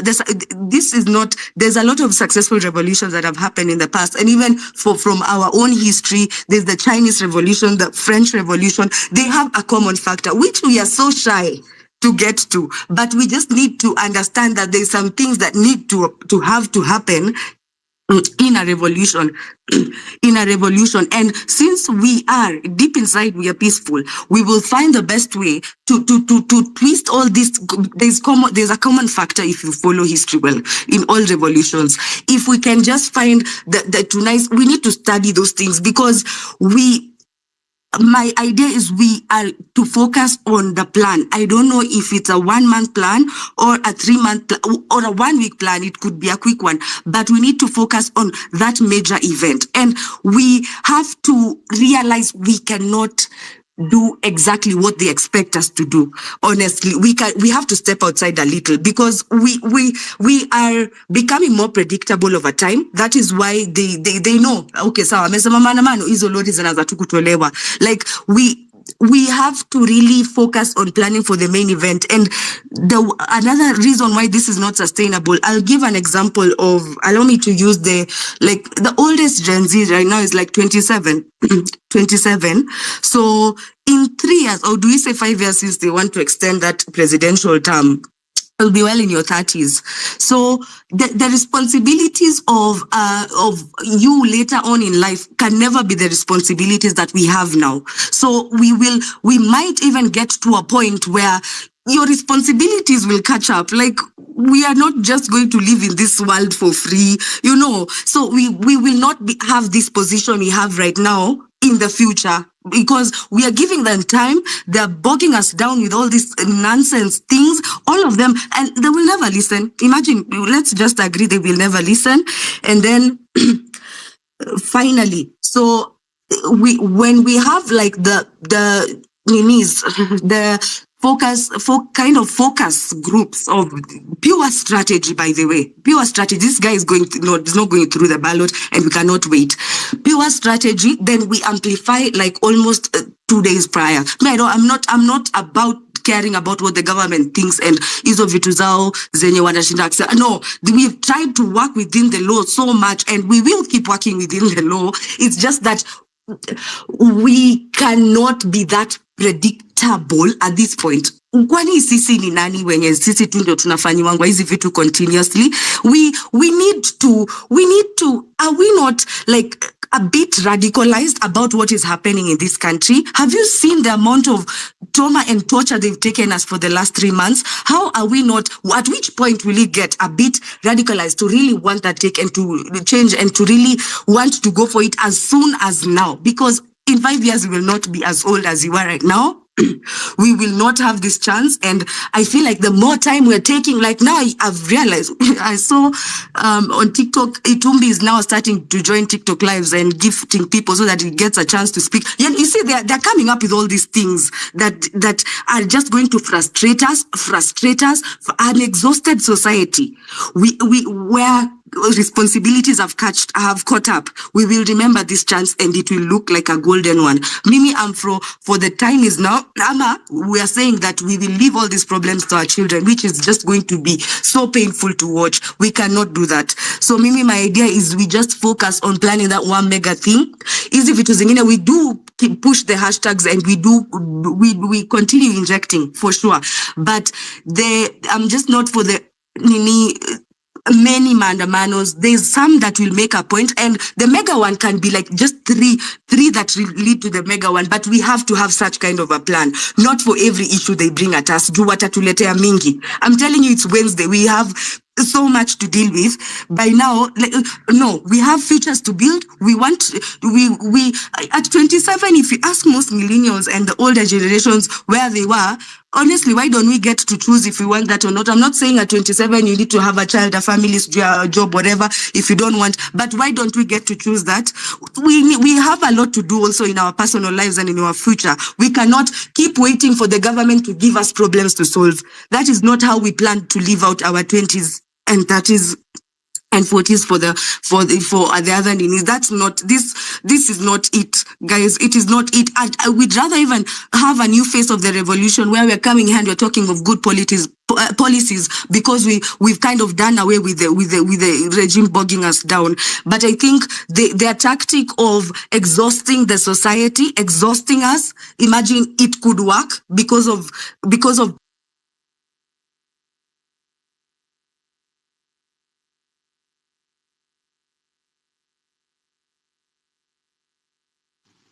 I think we lost Small. But indeed, what Small is talking about is actually, she just raised very critical points when it comes to the movement. But I think the movement now, it is easier for us now, because initially we didn't have like a center of command. You see, you saw like yesterday, wakati watu walienda high court pale, then you know watu walikuwa wajui kwamba wataingia ndani ya CBD, and the police also were not expecting. But when Morara came out and he just directed people kwamba let's go to the CBD. So like now, if we are planning now to occupy wherever we want to occupy, we just plan that tomorrow, whether it is Tuesday, whether it is Thursday, we are going to occupy, and then just come out from wherever you are. Then maybe some few people, maybe like OT, Space, and Morara, and maybe like 3 others, they'll just, in the morning, they disseminate the information. And you know the good thing, because the police work in command, you know, like now, the reason why wamekuwa wakitushinda hapo nyuma, it is because when we plan and they get information earlier, then they will prepare, it will reach to their superiors, and their superiors now will give command, hey, secure CBD, hey, secure this location, hey, secure JKIA. But now, if now we were just to wake up in the morning and we said, okay, even if when we want to occupy parliament, okay, tumekutana kama ni pale Uhuru Park, tumekutana kama ni pale stadium, and then okay, tuenda ku occupy parliament. Before they relay the information to reach to their superior, so that the superior can give the command and, you know, do their logistic and whatever, tutakuwa tumefika, tumemaliza kila kitu, na tunakuwa tunaenda. So now we are in a very better position. We're in a very better position, Small. Beatrice. Yes. Yes, that my suggestion. Do you think it is workable? Do you think there is a way that it can work about the space journalism? Yeah, of course, alternative media has been here for a while. It all depends on the kind of format we want. At the moment, there is much attention given to digital journalism. And digital journalism is a fusion of everything. It's a fusion of print, it's a fusion of broadcast, electronic, visual, and also just basically a fusion of formats. So it's possible. It's possible.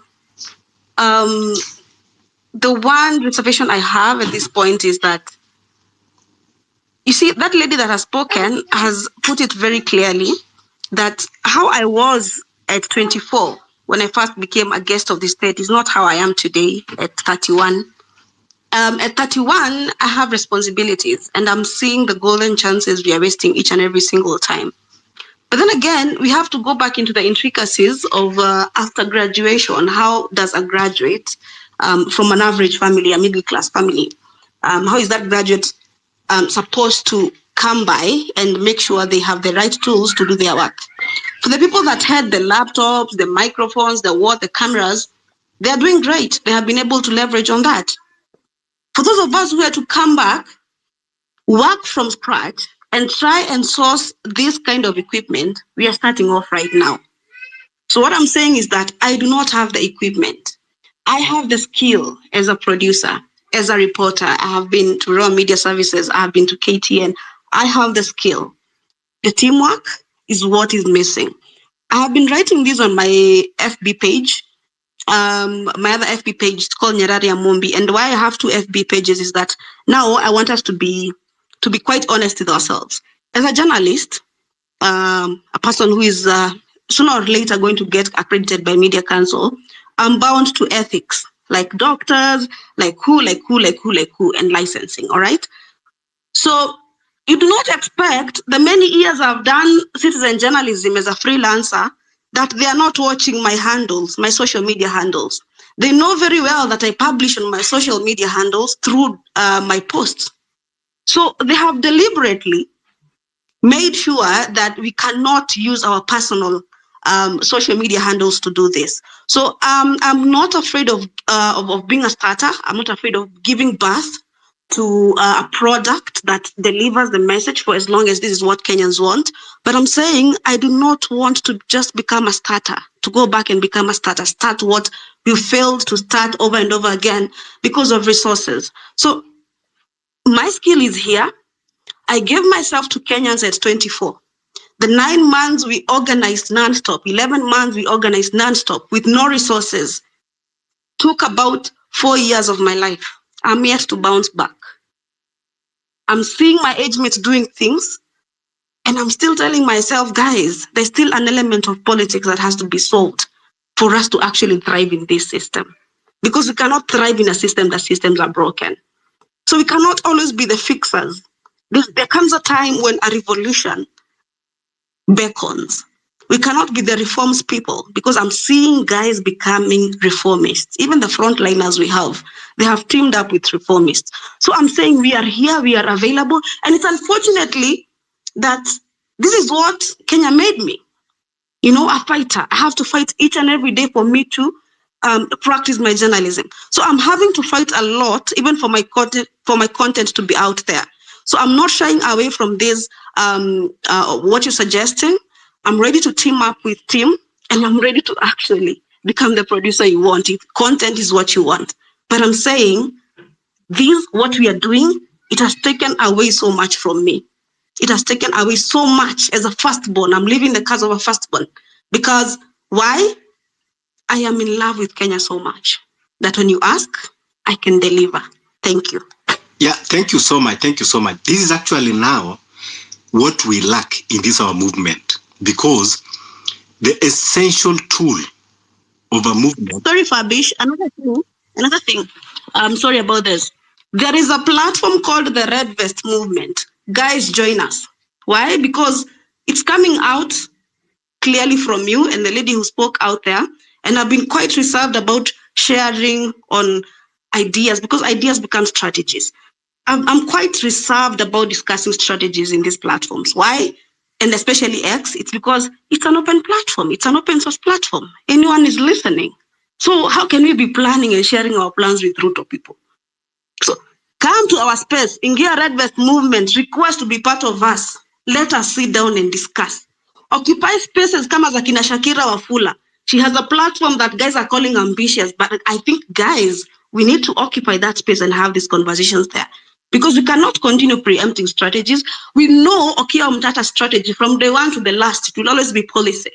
No two ways about that. But what actually fuels Okia Omtata? It is information. Getting information beforehand. I'll express my disappointment at this point with someone called Aoko.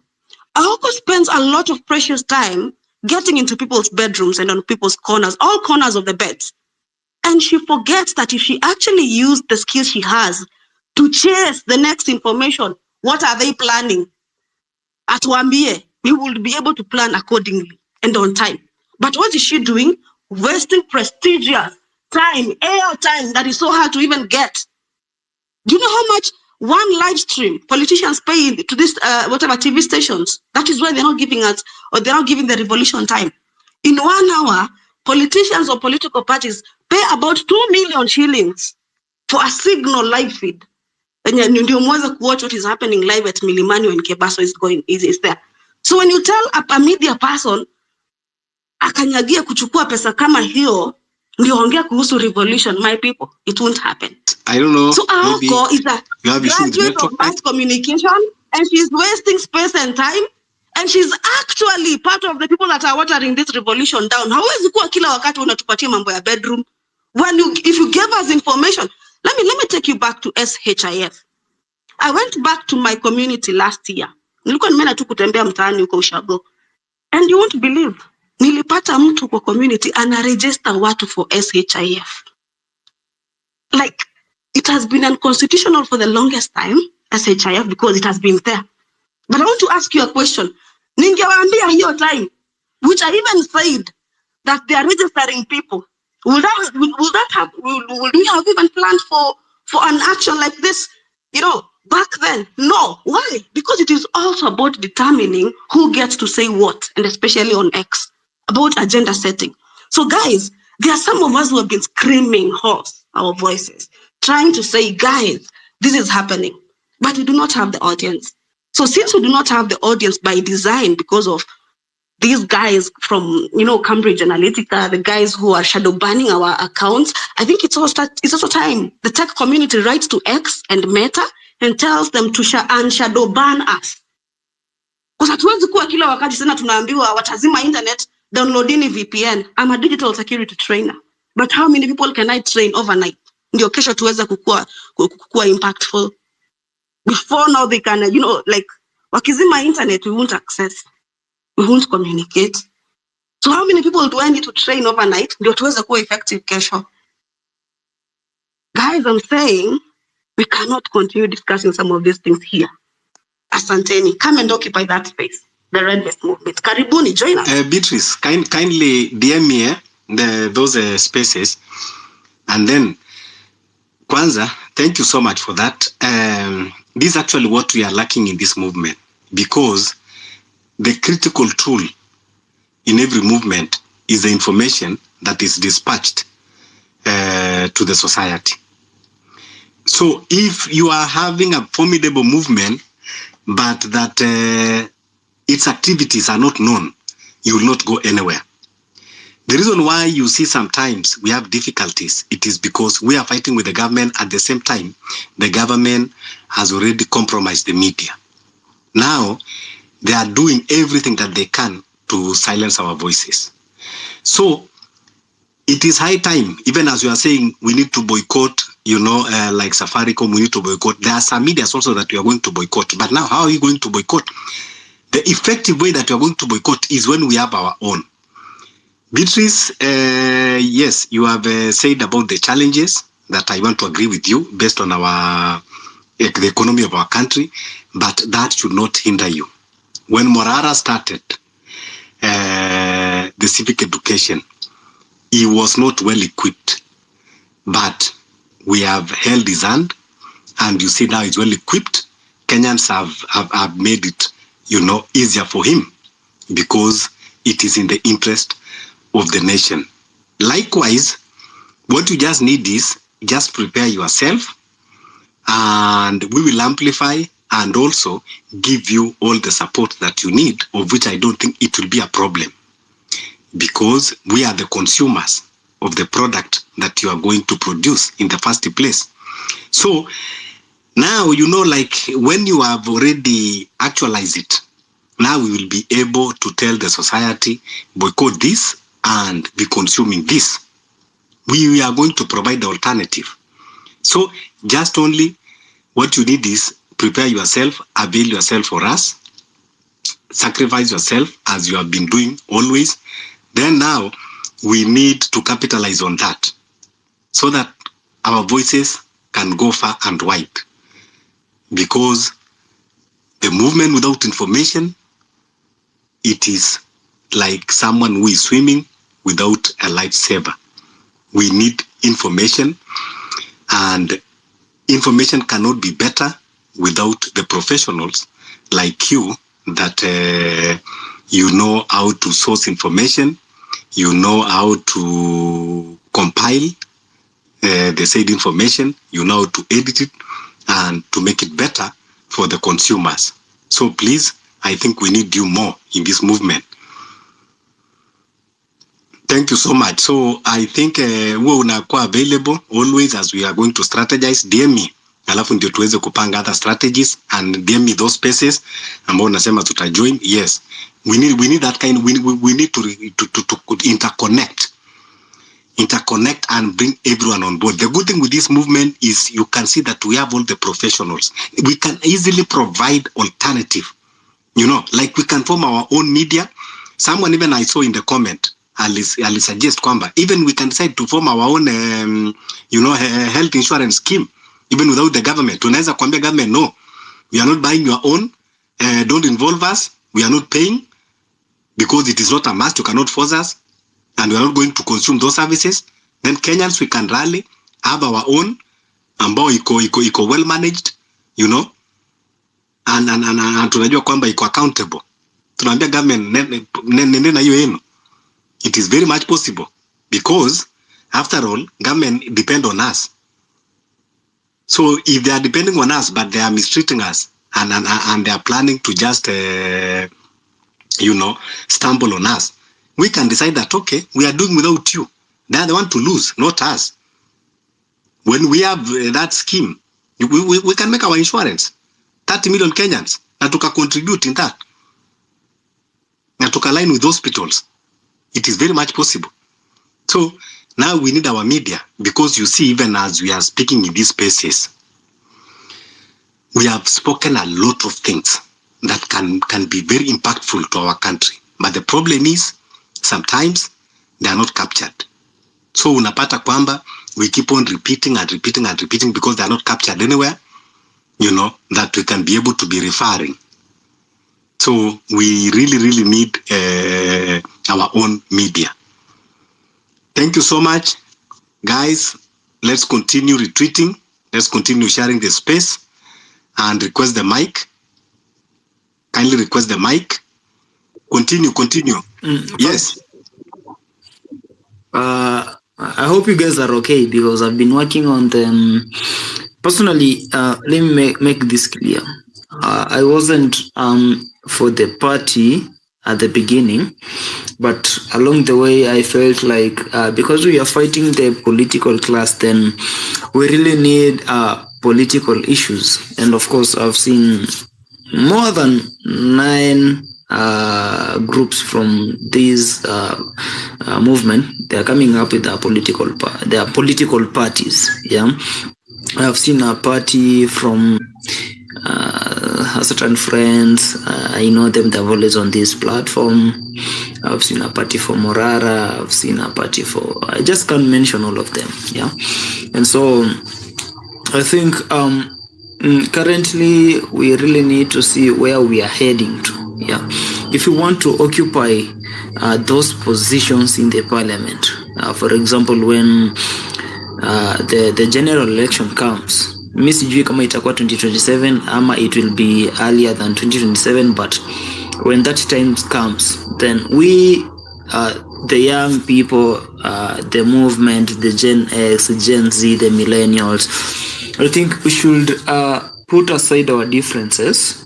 Yeah, because I can see at times I feel like there are some people who have their personal interest, and I feel like if you're coming on the movement with the personal interest, then we need to put aside our personal differences and the interest, then we march forward. And of course, currently I've been trying to, because I saw the Inject party, they are looking for a party symbol. So I gave a task to all the graphic designers to come up with different symbols and see which one is the best. Then so I've shared with the team. I'm waiting for their response. But guys, currently mimi naona tuachane na hizi vita tumekuwa tunapigana hapo online, because leo utasikia sijui Morara is a con man, sijui Hanifa sijui pesa za hospital, sijui there is this guy called Osama, sijui alilipwa. But guys, I feel like we should put those differences aside. Yeah, we bring each and every person on board and ensure that we consolidate all the efforts zenye ziko behind those people. Currently, from where I sit, I feel like somebody like, okay, si ati nawapigia debe, but someone like Osama Odero, he has his followers. There are some people, hata kama ni 10, but probably they buy his ideas. We have someone like Morara, hata kama mnasema those issues, we have a lot of issues, of course. Kila mtu hajai kuwa na nini. Hakuna mtu ashai kosa duku. Yeah, but he has followers. He has people who believe in him. Someone like Hanifa, she has people who believe in him. Me here, I know you guys, some of you believe in me. And I felt like we now bring each and every person on board. Yeah, because if you're going to leave any person behind, then the current government we are having, government Ruto can pick someone from us and sponsor them. And now they'll be bringing confusion in this movement. And when Ruto sponsor that person, be 100% sure that there are some people in the movement who will fall for that trap. Yeah, and maybe 3/4 of the movement will now come to our side. But now the win will be Ruto's win. And so I feel like currently, let us look at each and every person at the beginning walianza in this movement. Hata kama tunasema they are snitches, hata kama tunasema they are probably they sold us, but I feel like we should just try and bring them on board. But what we are targeting is not even their presence. What we are targeting is that following they are having, is those people who believe in them, that they are having, probably kama ni hapa X platform, kama ni Instagram, kama ni pale Twitter, because most of the young people, the only thing zenye sisi tunafanya saizi is just being online. You guys always wonder why I'm always on this platform 24/7. At times you ask me, at what time do I sleep? And because I'm a young person who believe in technology, I just have to forge forward. And so Mimi, I feel like let us bring those people on board. Yeah, it's just my request. It's not my decision. It's just a request that tuache hizo shananinga sikuwa tunafanya. Me personally, I've always said that someone like Otero, during that time when we had a space with the president, I was so much angered and I requested Otero. In fact, I called him. I told him, "Well, man, you guys are talking nonsense on this platform. Just give me the microphone and leave everything on my end." And the guy sent me the microphone in my DM. And so when I went there, that request on it became a game changer. Yeah. If you had that conversation between me and the president, you find out that most of the people were buying ideas, because I was saying exactly as you, Toria, Fabish, I can see Beatrice here, Asma, you could have said on that platform without fear of anything. And so, if we're having people who has a huge following because we are on this platform, then let us put our differences aside. Just that one is just my request, that we bring them on board.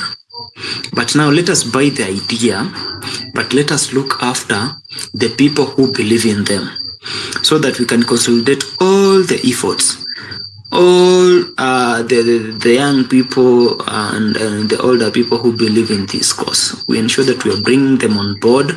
And then, kama ni party, let all those parties be formed. But now, we look after one party, the party that will speak the mind of us. But if we are going to have so many parties, then we can always bring them on board. Yeah? Then we form something called a coalition. I'm not talking as a politician. We bring, we form a coalition.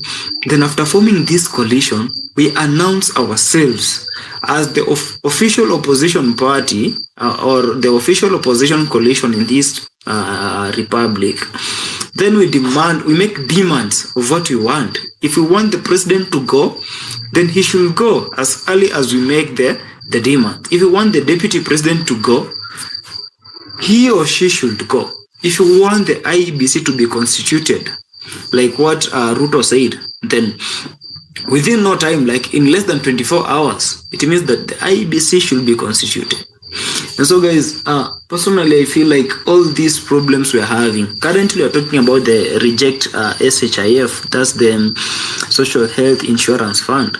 We are talking about the SHA, the Social Health Authority. We are talking about Adani. We are talking about the issues that affects the students with the new university funding model. We are talking about the issues of the government trying to ensure that they put those toll stations on our roads, the Kenya National Highways Authority, whereby they'll be collecting the taxes. We are talking about the 16% VAT that is currently being charged on the commodities we are importing and even exporting at some point. So these things, we can put them in a single basket. In that single basket, we look deeply in them, and if we find out that the current regime is responsible of this shit that is happening, then we call for their demise.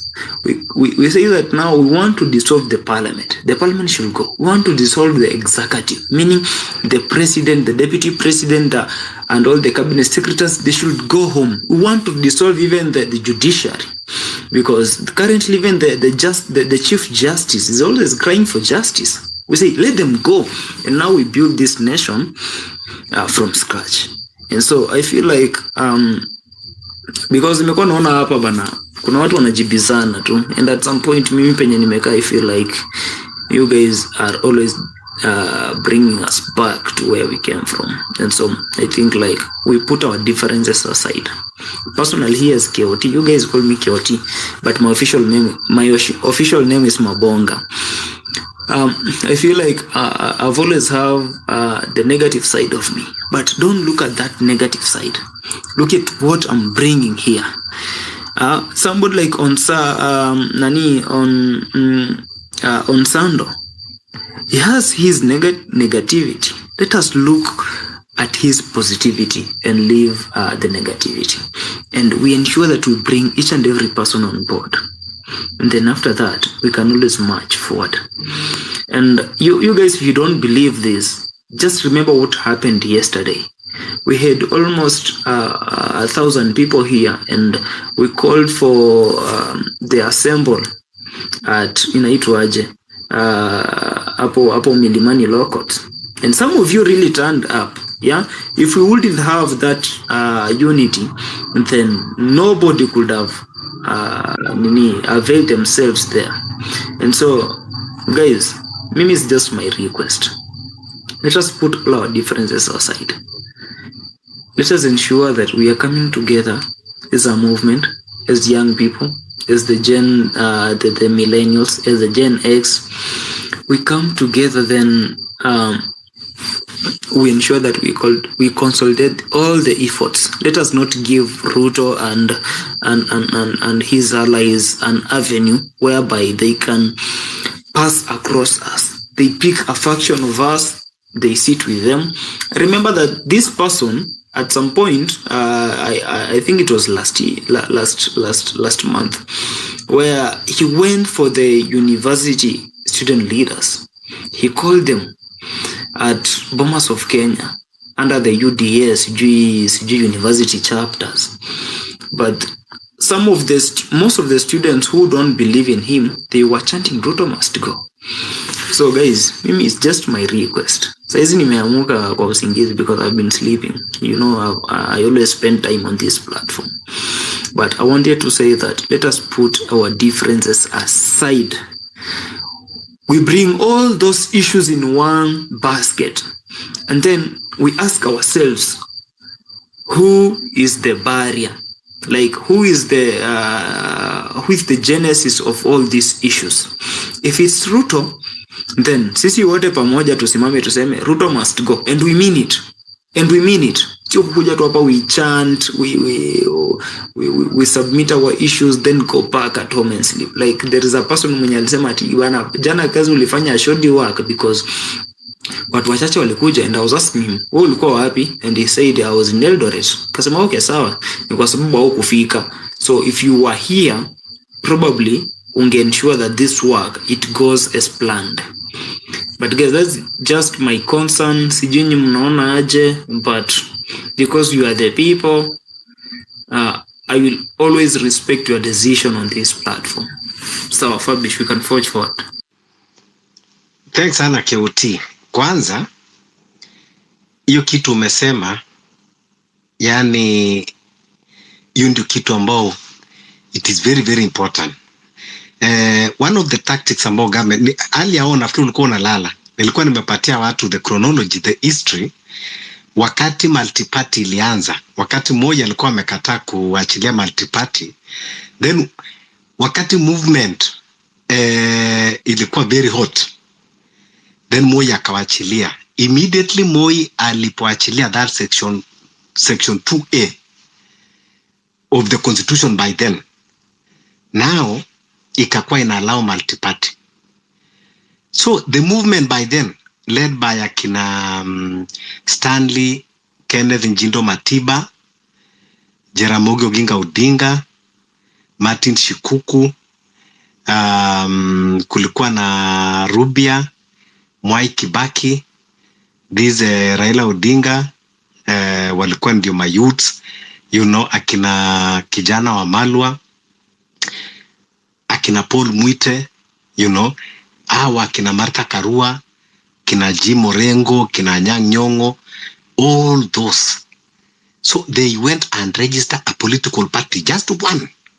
Walita Forum of Restoration of Democracy, FORD. Now, Moi, what Moi did, akaenda akasponsor uko ndani. Now, the opposition split. Kwanza FORD ikaanza kuanguka, Kenneth Matiba akaenda na yake FORD asili, Jaramogi akaenda na yake FORD Kenya, then kukakuwa na I think Kibaki akaenda na yake DP, kukakuwa na ingine akina George Anyona. There was a guy from Kisii alikuwa anaitwa George Anyona, akaenda na yake ilikuwa inaitwa PIC. Then there was another one. I think they formed nearly 7 political parties. That is how the opposition was smashed. They disintegrated. They could not stand against Moi. Na hivyo ndio iliendelea mpaka 1997. It was in 2002 when now the opposition, wakawacha their differences.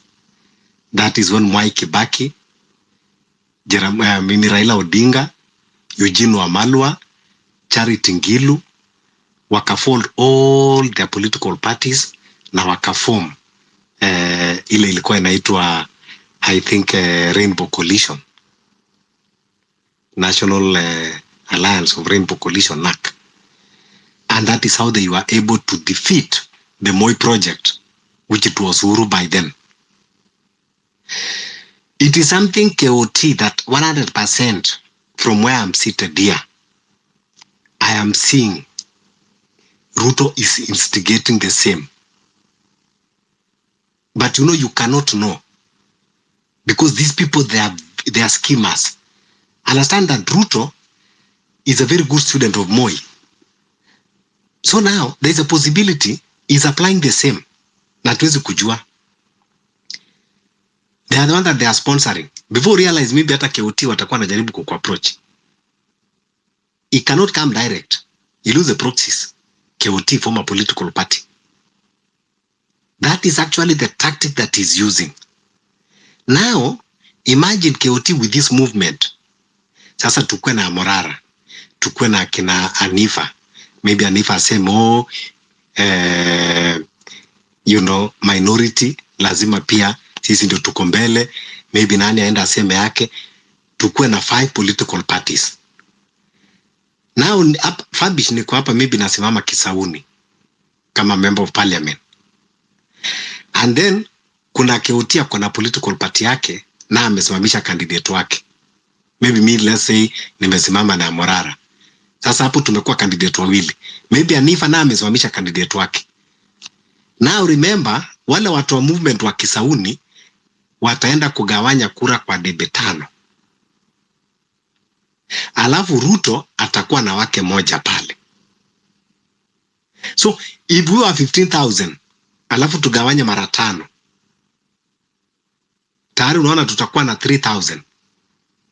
Maybe candidate wa Ruto anaweza kusanya 4,000. That is how he's going to win. And that is a replica of even the presidential election. If 5 people are going to kwenda kusimama. I know, saizi ukiuliza hawa watu wanaregister political parties watakwambia, no, we can even decide to form a coalition. But if we cannot agree now, how sure are we that we are going to form a coalition in future? Because the more we stay split, the more a lot of differences inatokea kati yetu. And chances of reconciling inazidi kukua nini? Kukua dim. So, I agree with you, KOT. I like the piece that you are making now. Even I think in the near future, nataka tuone tukitengeza platform, tumlete huyo Sam Otero, tumlete Anifa, tulete, all those people ambao tulianza wote movement. There is nothing that is irreconcilable. Important is that we know why we started this movement. It was not about personalities. It was not about personal differences. You don't need to start screaming KOT, analala namna gani, anafanya scandal gani, anaongea namna gani. No. We not started the movement because of KOT, Mabonga. Our goal is William Ruto, and William Ruto is still there. So why are we diverting now kuangalia ati sijui KOT jana sijui alisema nani, sijui KOT alifanya nini, sijui Morara, sijui amefanya nini. It was not about these people. Our objective is still there.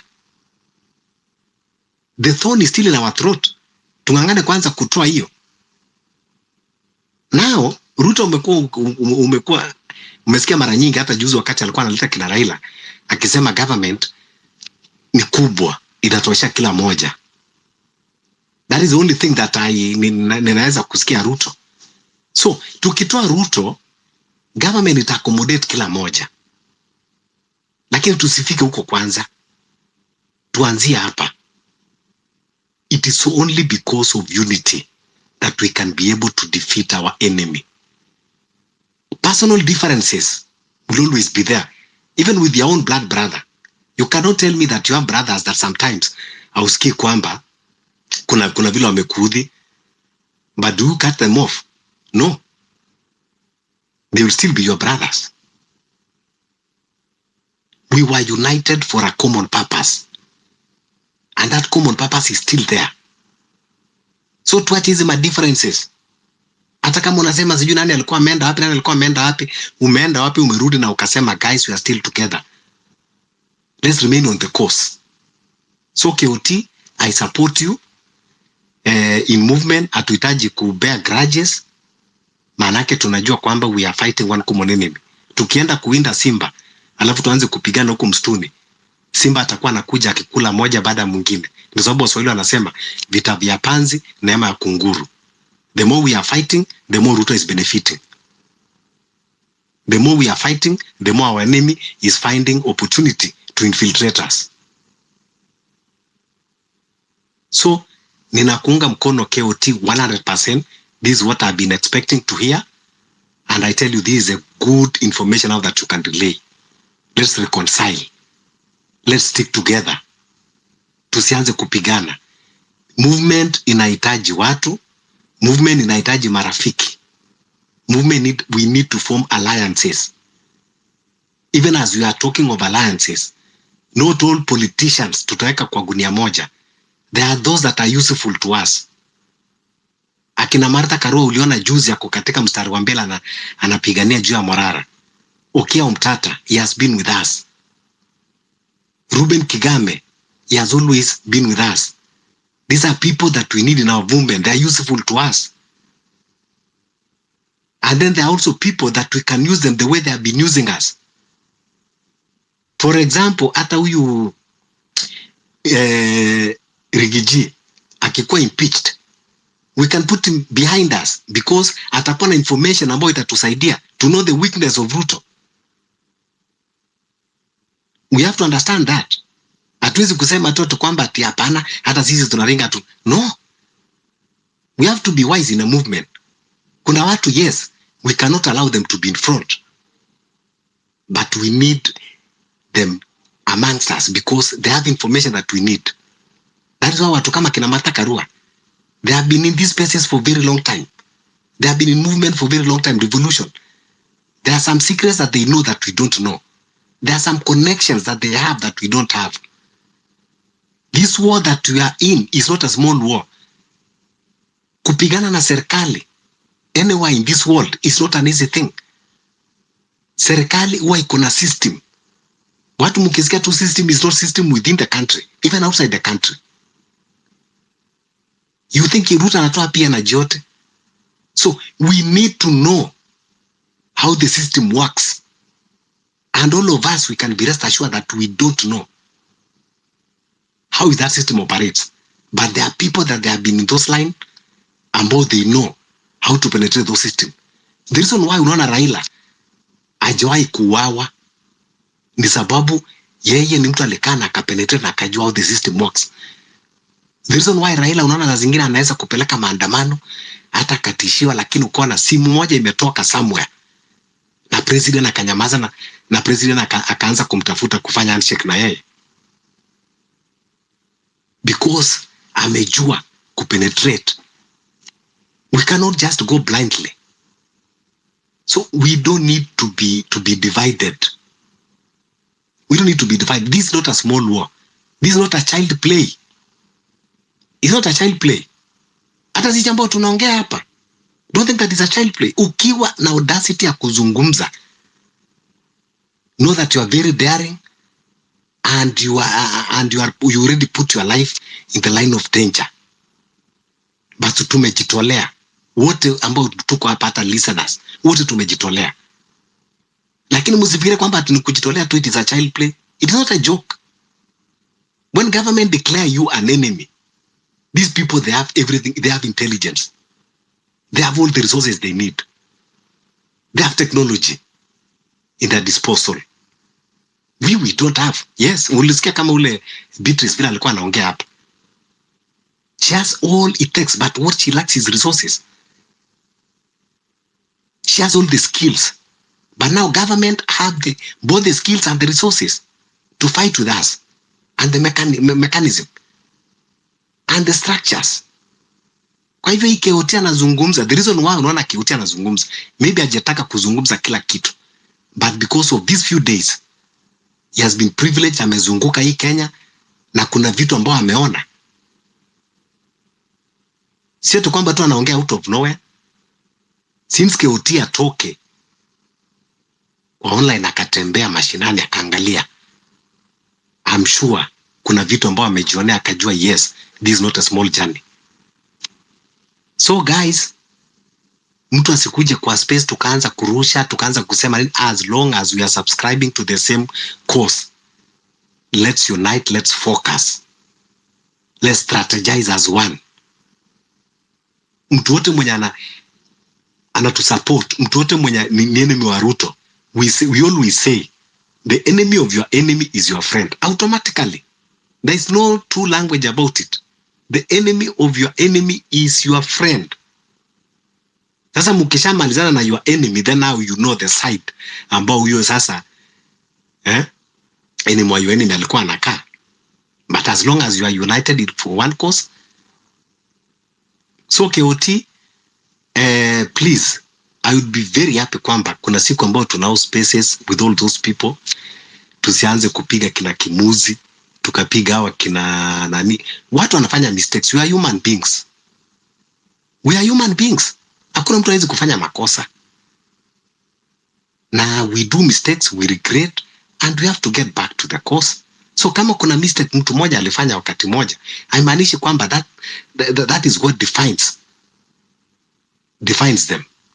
Now, mtu kama this guy ambao tumekuwa tukimpiga sana, Otero, just a mistake alifanya siku moja, na ile kazi alifanya from even before that June, and then tunasahau kila kitu just because of that one thing that he did. We sacrifice him. It is not fair. Baada ya kukua movement, enemy wake bado ni yule. Anifa ni mtu ambao unaona amefanya kazi nyingi.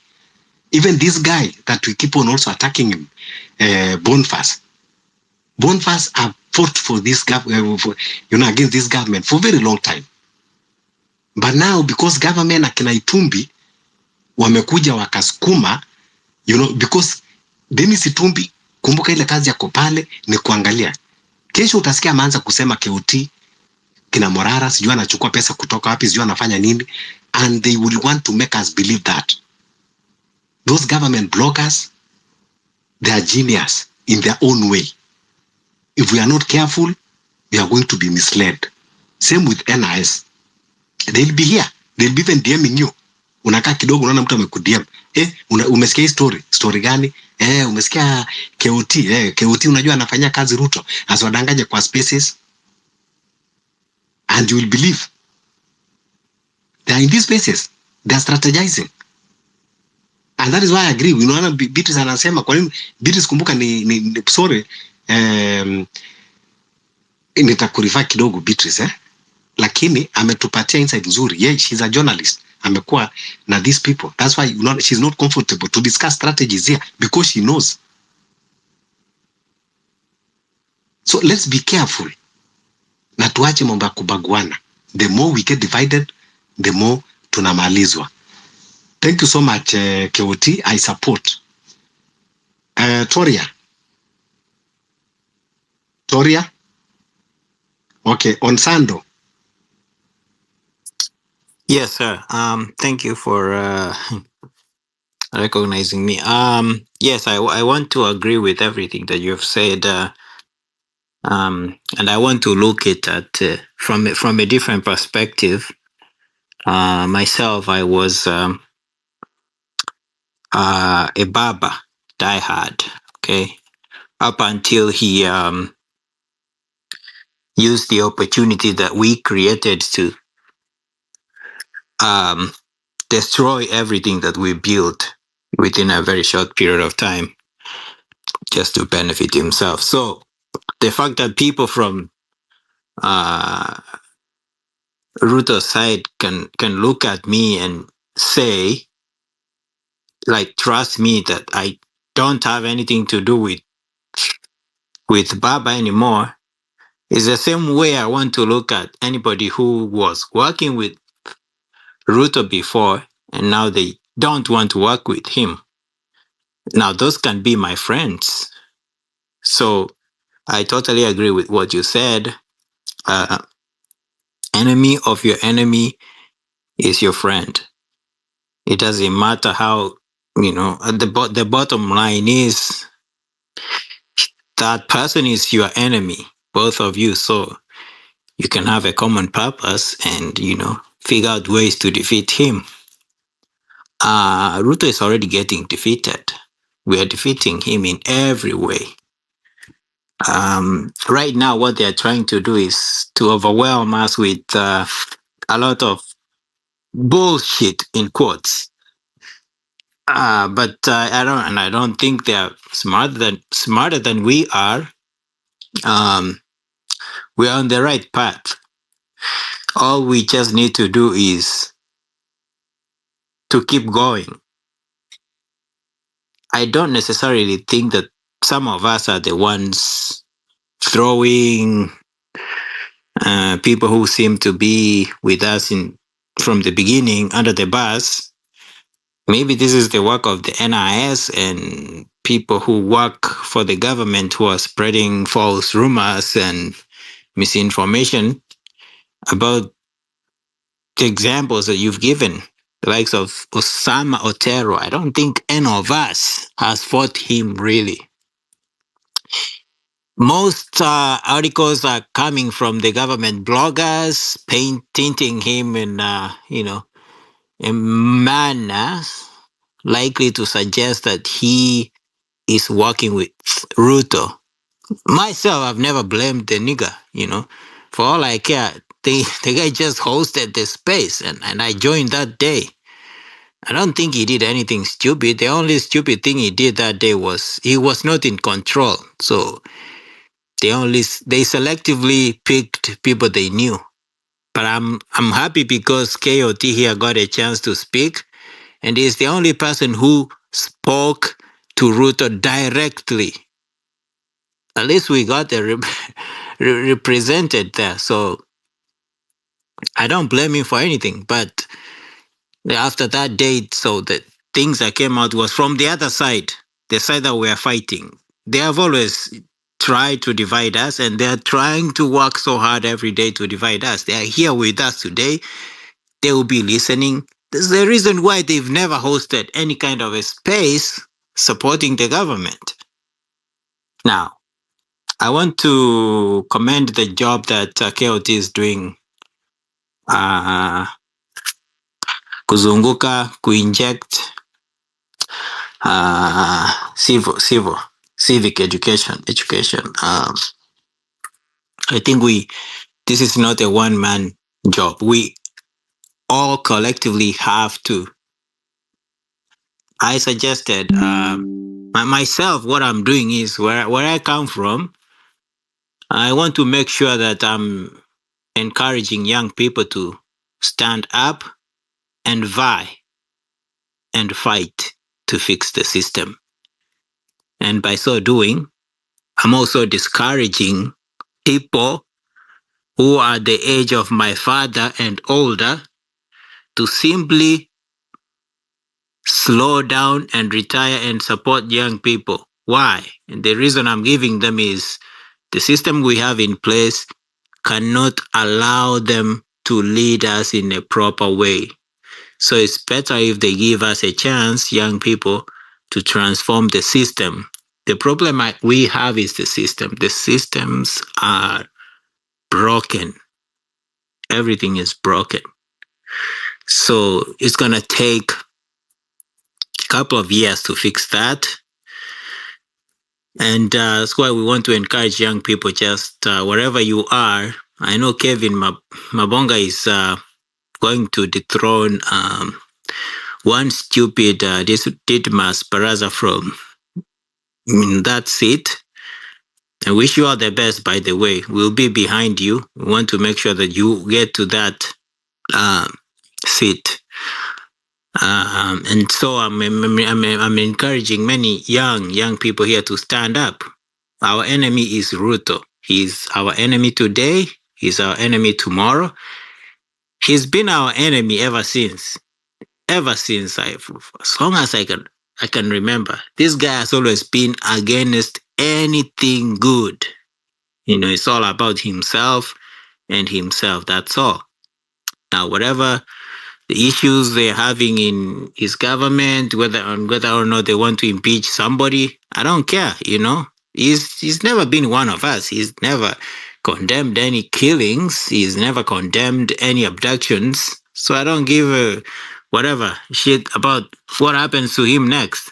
And whether or not he gets impeached tomorrow, it's none of my business. In fact, that is even good for us. We want them all out. So if they're taking themselves out one by one, I have nothing to do with it. I'm never gonna defend him. I want him out by tomorrow. And then if they decide to take one Moses Wetangula out, I don't care. I don't like them. They're in this rotten government, scandals after scandals. Let them take themselves out one by one. But the clock is ticking. I know if they are lucky to get to 2027, I think that's the end of their tenure. We are coming to sweep every swamp. They will not survive whatever that is coming. And they know it. They are not going to survive. We are going to sweep everything out. This guy is a one-term president. He's arrogant now because he's sworn in. That's okay. His time is running out slowly, but very, very fast. All we can do right now is to go back. Let us go back to our villages. You don't come from my village. I don't come from your village. What impact are you making on your own village? We should be our own ambassadors. We have to change this country. It's our obligation to change it. We have to speak to people directly, look into their eyes. I already know. In fact, by late last year, even before we started this movement, people were already getting tired of this guy. Nobody likes him. And that is one thing that pisses him off. That is one thing that gives Ruto sleepless nights. You think he doesn't know? This guy knows. He has intelligence briefing. He knows. Nobody likes him. So at the moment, nobody wants him to be a leader. So he's trying to, run everything to the anajaribu kuharibu kila kitu so that whoever who comes in next will have to start from zero. But that is fine. Wacha haribu kila kitu, but we will fix everything. We will fix everything, and some people will be jailed. Hapa Kenya too. I want to support whoever who is saying these people should be tried and jailed here in our country. They need to feel it here. Hawatoroki, hawaendi mahali, wametuharibia inchi, wametuibia, watawekwa kwa jela hapa. So I agree with everything that you said, my co-host. It's time to unite. Do not get distracted. If somebody comes here and they start to talk about, blaming other people for some reasons, that is not why we're here. We have a common purpose. Ruto is our enemy. For us, whatever it takes to take him out, I'm in. Any plan, I'm in. That's all I have to say for now. Thanks.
Hey, okay.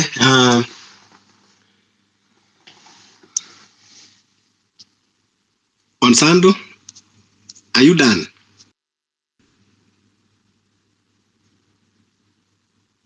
Onsando? Yes, I'm done. Okay. Yes, I'm done, sir. Thanks. Okay, yeah. I agree with you 100%. What you have just say. We need to remain focused. We need to, but all in all, we have to, because movement need numbers.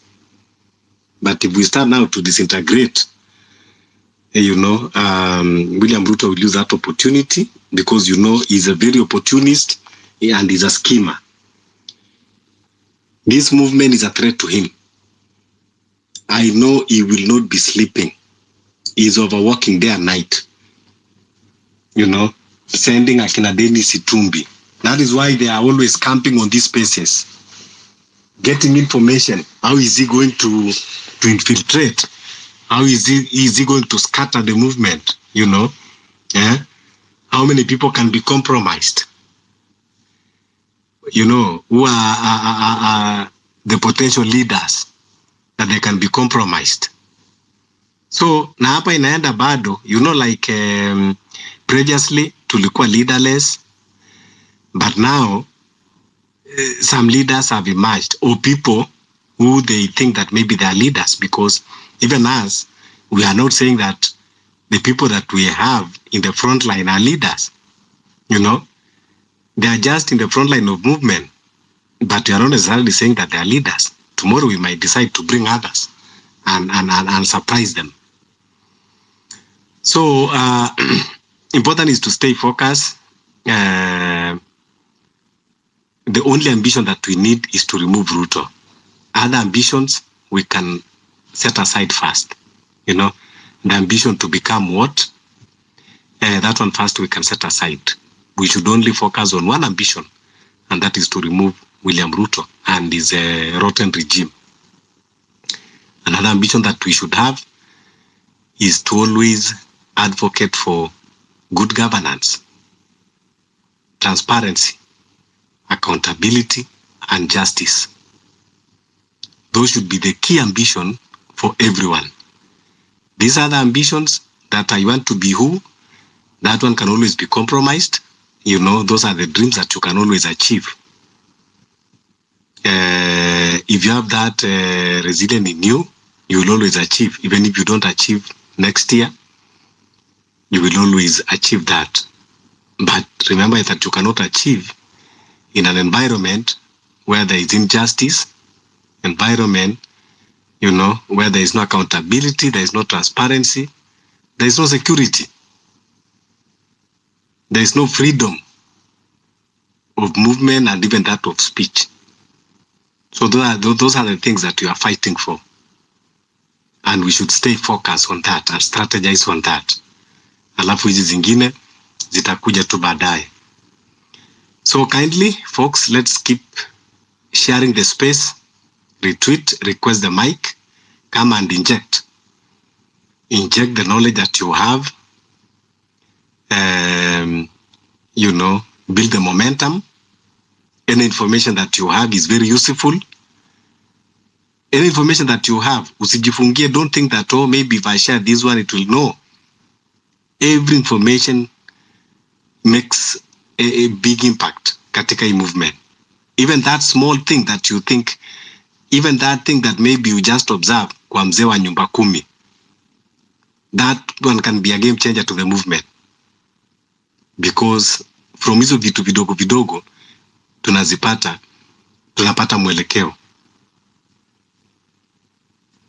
So kindly share the space, request the mic, comment, so that others can read, everyone can read. Yeah, come and inject. Beatrice, do you have anything to say?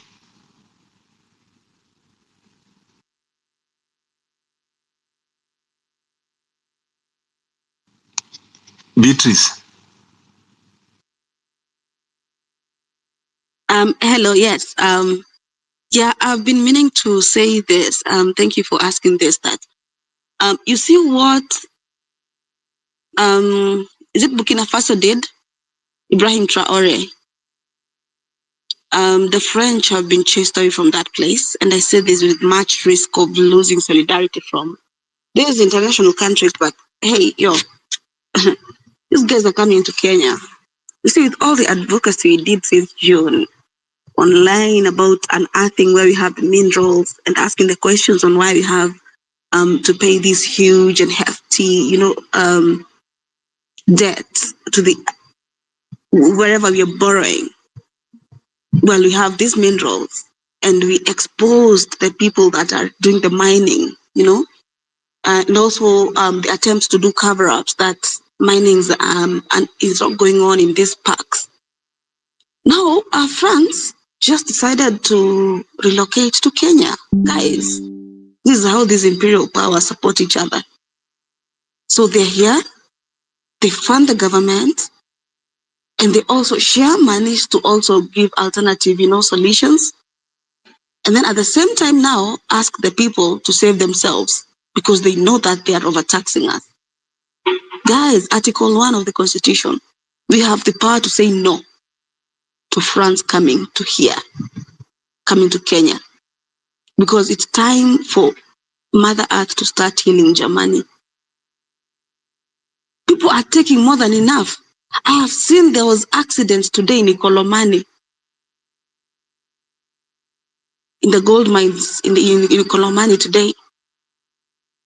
Putting profit before people. Africa, Mother Earth needs to start healing. We cannot always produce and produce and produce and produce. We must start healing. They cannot run here for solution on climate change, and we are so damn welcome in Germany for the monies, They cannot always come here and, extort labor from youth.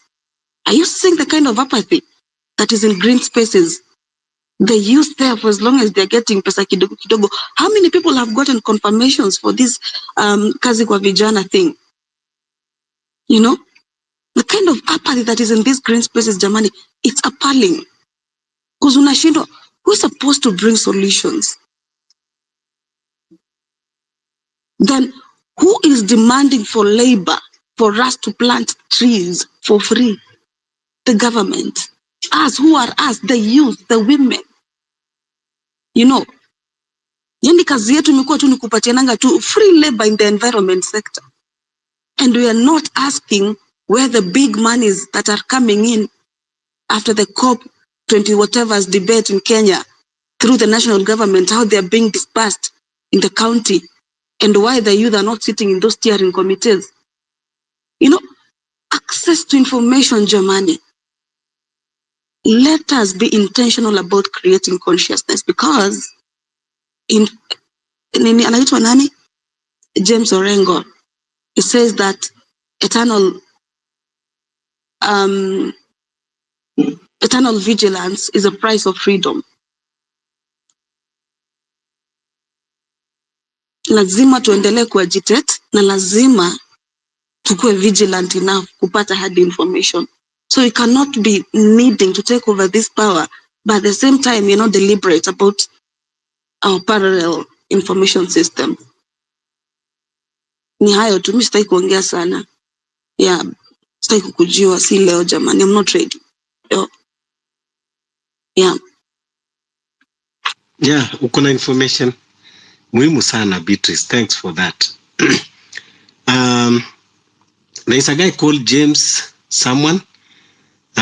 Thank you so much for volunteering for media publication. Please kindly, if you are in this space, you can request the mic if you are comfortable. We really appreciate the work. If you are comfortable, just come to the speakers panel. Sababu sioni mali uko hapa, but kama ungekuwa hapa ukuja kwa speakers. If you are comfortable, if you are not comfortable, then we will link from there, and we share, and you tell us how do we go about it. This is very important. Thank you so much for that, your quick response, because we really need media publication, and not only for this, for the whole movement, it will be cutting across all the spaces that they are championing for movement, so that all the information that we share in these spaces, can be able to be consolidated together, and information generated, so that it can reach to the public. The public can consume a clean information that comes from the, from the genuine citizen. As it continue like this, at least it will grow to an extent kwamba sasa public, they will not be fed with hizi macrabs za ambao tunaona watu kama kina Baraza, ati watu kama kina Oscar Sudi, and those are the information that are going to be consumed by the public. Immoral things that I don't know why, there are some things that even should not be printed by the media or even broadcasted. But here we are here sharing things that can help this country and generation to come. But you see, it's just going unnoticed because no one will know, apart from people who are in these spaces, that they will be able to listen. So we need at least the public waweze kusikia hizi mambo zote, and we can do that through by media publication.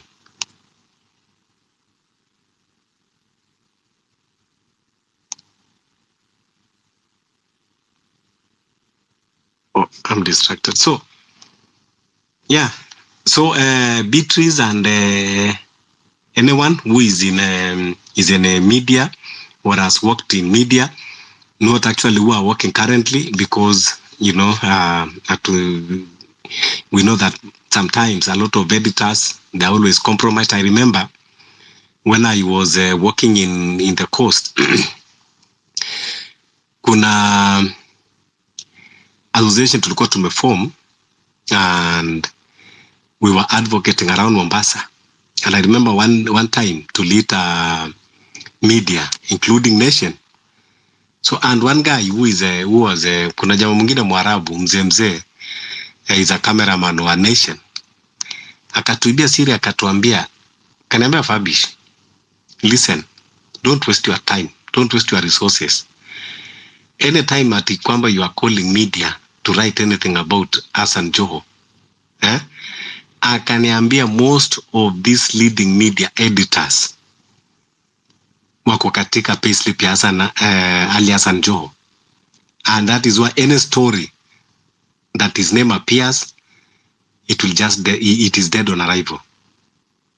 And I came to agree on that because kila wakati tulikuwa tukiongea jina Hassan Ali Joho iko hapo, you will never see that story, no matter how big that story is, you will never see it. And you will see all of the media, they were there wakiandika, wakiturecord video, wakipiga mapicha, but haita appear anywhere. So that is actually the real picture katika media yetu ya Kenya. When you see them going to this, I remember even kuna wakati tulikuwa na story, and that time tulikuwa na watu wa Kotu. Kuna jamaa moja anaitwa Nadome, and even that time I was really mad because Nadome, after tumechapa hiyo story, then Nadome ananifuta kando, anaambia unajua sasa hawa watu wa media tusipoachotea hii story itakufa, now let's give them 50k. And what we are doing is, it was in the public interest. Kumbuka ni Kotu na story nyingine tulikuwa tunachapa about public transport, a very genuine story. It was not about promoting business, but we had to pay them. Ndio story katokea. So this is the kind of media that we have, and we are the consumers na tuko wengi, this generation now. So it is right time now that we have our own media, and this is how media starts. Tunaanza hivyo before realize tumekuwa na media yetu tena kubwa sana, which it is fair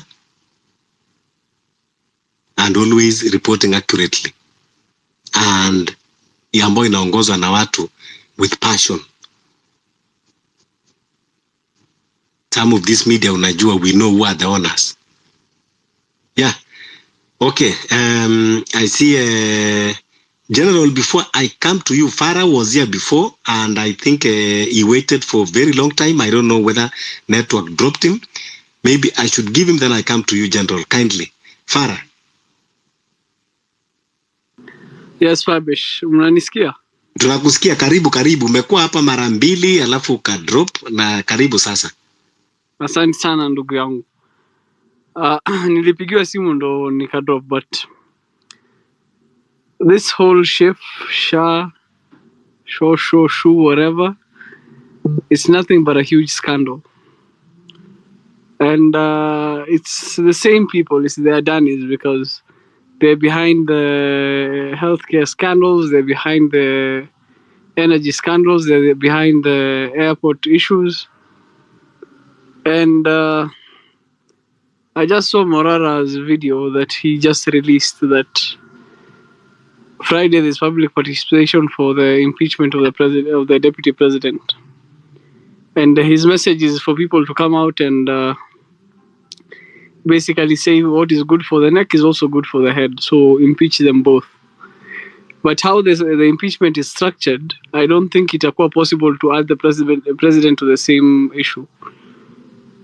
But it's also good for people to know that we are still agitated and it's a unifying factor. As long as sisi tuko pamoja and we have one unifying factor and one enemy, and we are all for one cause, I am all for it. One more thing I'd like to say is on the Jumbotron, there's the efforts that Kina Okia Umtata and Kasmul Makore are doing. Tafadhalini. This is not a competition. It is not mambo ya mashindano baina ya Morara na Kina Umtata. Everybody has a civic duty to do what they can do. Support them as much as you can support Morara. Because that all all we are doing this for a better country. Mimi sijui Omtata wala sijui Morara personally, but anything they'll need from me, I'll provide, because they both are fighting for what we all want for what we are all agitating for. It's why never make it a competition of popularity between people, especially when one questions the other. It's not about, we will always have discourse amongst ourselves, because none of us is a prophet and none of us is an angel. We are all prone to mistakes, and tukifanya makosa tunarekebishana, tukisharekebishana tunaenda mbele. But at the same time, we must always be conscious. This is not a competition, and it's not a sprint either. So we are not going for 100 meters. This is a marathon, and within the marathon, it's a relay, where we need each and every person who can do whatever they can do. And especially when people are doing something selflessly, the least that is expected of you is support. Kama hawezi ukatokea streets, kama hawezi ukafanya chochote, don't discourage anybody. Let people do whatever they can do in their own personal capacities, and then we collectively support them. Because hii nchi ni yetu wote, and we all want what is right. Thank you Fabish, thank you Toria, KOT kama kawaida.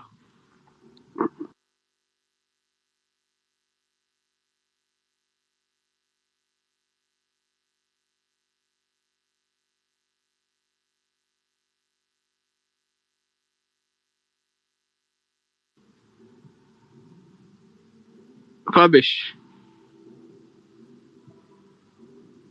Toria.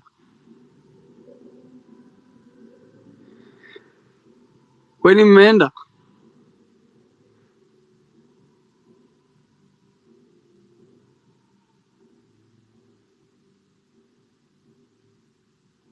Wambugu General Toria na Fabish wameenda wapi bwana Fara? Hata mimi nashangaa.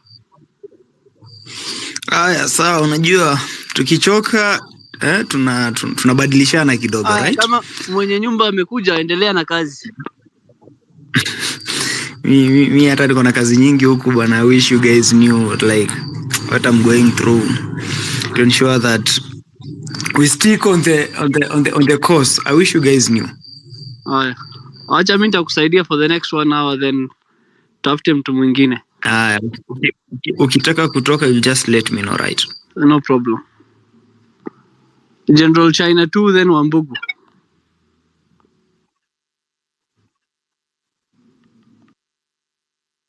General China. Yes, good evening, guys.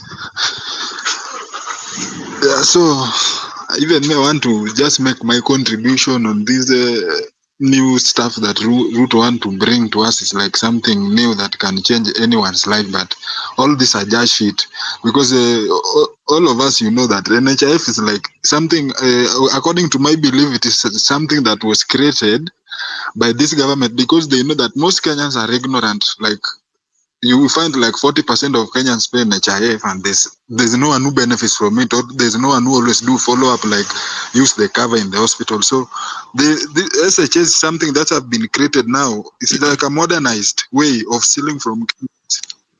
So these people, like, one thing we must appreciate is that this government, there's nothing good they will always bring to us. There's nothing good they will always bring to our benefit. Everything they bring on board is something that benefits them in one way or the other. So like for people who have been using NHIF, like they tell us that NHIF can help you like in the hospital, but the reality, you people, you know the reality on the ground. You go to an hospital, you're being told like if you have the NHIF, like in the private facilities, mostly in the private facilities, you cannot, like, there's no good benefit you can get with the NHIF, the one you are using, apart from this shit that is being brought right now. It was not helping in any way. Like if you go there, they know first of all there's always delay, and there's a lot of money that even the NHIF, this one that is being disbanded, there's a lot of money that they are being owed by the government. The government has not paid a lot of money, with the claims of the government of Uhuru Kenyatta did this and this with the money, and we know the people who are there. the thieves, the same thieves who are there during the Uru's regime, who are involved in the saga of the NHIF, are now the thieves, the same thieves in this government who have come and sat down and come with this SHA to fool us that like NHIF has been having problems. Now if we get to SHA, it is something new. My friends, I'm telling you, there's nothing new here. These are things we need to just, these are things that we just need to resist because they will not help us. Like, in the first place, we don't even need to waste your time that you are dialing *147 to move. What are you moving? Which benefit are you going to get? You are forcing yourself into that. And initially, you know, for people who are salaried, people who are salaried, you know very well you are surviving. If you go to the hospital, you survive with this insurance that we have in Kenya. We appreciate them because at least if you go to the hospital, you can get you can be admitted even for 4 to 5 days. You find that insurance has covered for you your bill, which we appreciate because it's something you pay and you see the benefit. But this is something that we've been paying, we don't see the benefit first of all. So don't even waste your time that you dial there, that you dial 147 that you want to move. Where are you moving to? Let them do what they want because they have the audacity. They always have every time to deduct the way they want. Let them deduct. Me personally, I've decided. I know they are deducting something. They always deduct an NHIF from my side. Let them move. Let them take the initiative. I don't have time to waste to dial *147 to move like it's something that is always helping me. Let them deduct it by themselves. Let them take my details because this government, they have all the details. They claim they have our details. Why can't they just do that simple work? Almost 1,000 employees who stay idle in the NHIF offices. That's their job, to move my details to this new sheet they are bringing in place. So first, guys, to show them that we are resisting this stuff, let's not even waste our time. That you waste your bundles.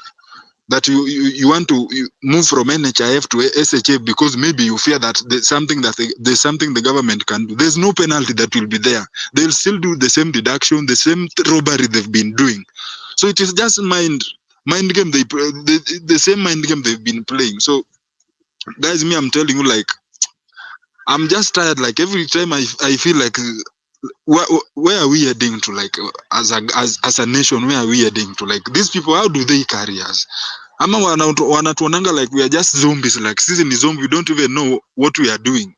Mtu anakuja tu, you draft something, there's no public participation. No, the constitution states very well that anything that the government want to do that affects the public, there must be something like public participation where you're being asked like, we are moving from this step to this step.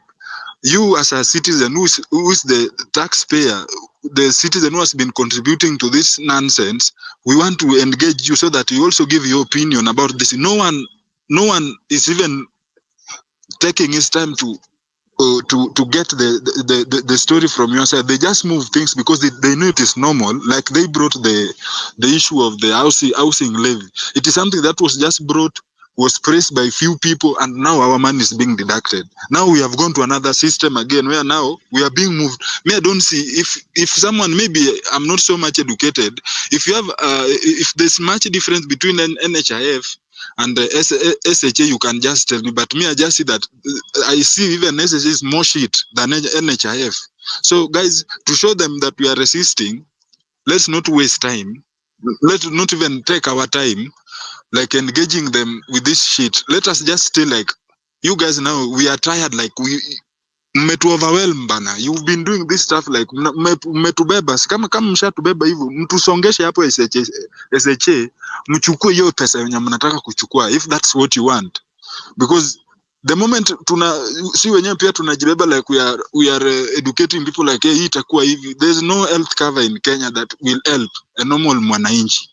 The most people who benefit from NHIF are the people who work in NHIF themselves. They are the people who can do one, two stuff and their medical cover. Now wanapewa medical cover in the hospitals. But people from the ground, I hope you know it from the ground. Even if you have your insurance, this insurance, the other insurance, health covers, and you have NHIF, you always know how shit NHIF is. If you go to those hospital facilities, how long it can take. You can be discharged even now, and you come to the hospital even on next week. You can even find yourself taking 1 week when we are still waiting for NHIF to process what and what. So this thing is not helping at all. So sisi tuambie tu watu ukweli, like we tell the people they've been taking advantage. Watu wako ignorant. I'm telling you, very many people are ignorant. Mtu analipanga NHIF ya bora mshahara inaingia, anajua government is deducting our money. So hii ni scheme tu that the government used to rob. So ni tu robbery yenye imekuwa nourished, imekuwa polished kidogo kudanganya, and when you wana spread people, mtu mwenyewe ana spread kama the all LCS aliitwa kwa media, anaulizwa about the SHA, ana habari like ajui hata what is going on. What about these Kenyans yenye tunataka kustruggle kuchini kwa julisha, like what's going on, like vitu zinaenda aje, hii civic education yenye tunataka kubanko ni yenye pia Morara anaendelesha ya kujulisha watu hivi naenda hivi. CS mwenyewe wa health doesn't know anything with anything doing with the SHA, na huyu ndio stakeholder, huyu ndio mtu mkubwa mwenye tunafaa tujue, huyu ndio tunaweza refer kwake, like atuambie educate the public, mpaka ule mtu wa huko chini is not even aware, hata juu inakaa aje, because hajawahi tumia NHIF in entire life. Anaisikianga tu ni kama au wadosi wengine wanasikia, and these are the people now tunasikia. Mtu mwenyewe the stakeholder mwenyewe ajui Kenya nataka kutuletea on the ground, alafu sisi tuko on the ground tunaongoja ati kuna mazuri, kuna change that is going to happen. Hizi ni shit. Whatever guys Ruto is bringing in place, Ruto kwa mimi nasemanga Ruto is just a politician. Ruto is never a leader mwenye anaweza fanya anything in good, anything mzuri yenye anaweza leta faida kwa Mkenya. Huyu ni mtu like what Ruto is doing right now, like me according to me is that this guy is just fighting to afike ile level yenye Kenyatta family amefika, pia ajenge tu empire yake like Ruto family. Hiyo tu ni kitu kama hiyo, but hizi stuff zote this guy is bringing hakuna yenye tatusaidia. Like huyu ni mtu mwenye ashatuona tu like sisi ni mang'ombe tu, like anaweza leta kitu in place and it goes. Na the same one too, so Kenya tunaweza fanya tu like the same way we did to the finance bill hii, tulipeleka hii finance bill tukaangusha hii ya 2024, tulete pia hii tu in place, tujulishe tu watu ukweli, like the reality venye kunaenda. Hakuna Kenya hii itasaidia watu, ati mtu anakuambia sijui how often, even hata wenye wako na pesa, how often do you go to the hospital to check your blood pressure, to check whether you are diabetic, to check your cholesterol levels? How often do you even go to the hospital even to check your HIV status, which most of us hata tunaogopa. Hata mimi mwenyewe HIV nilipima 2016. Saizi hata risk enda tena kupima tena. Why should I? Mtu aniambie sasa kutakuwa na cover kama I'm going to the hospital, ati nitaangaliliwa ikiwa hivi and the hospital covers for me.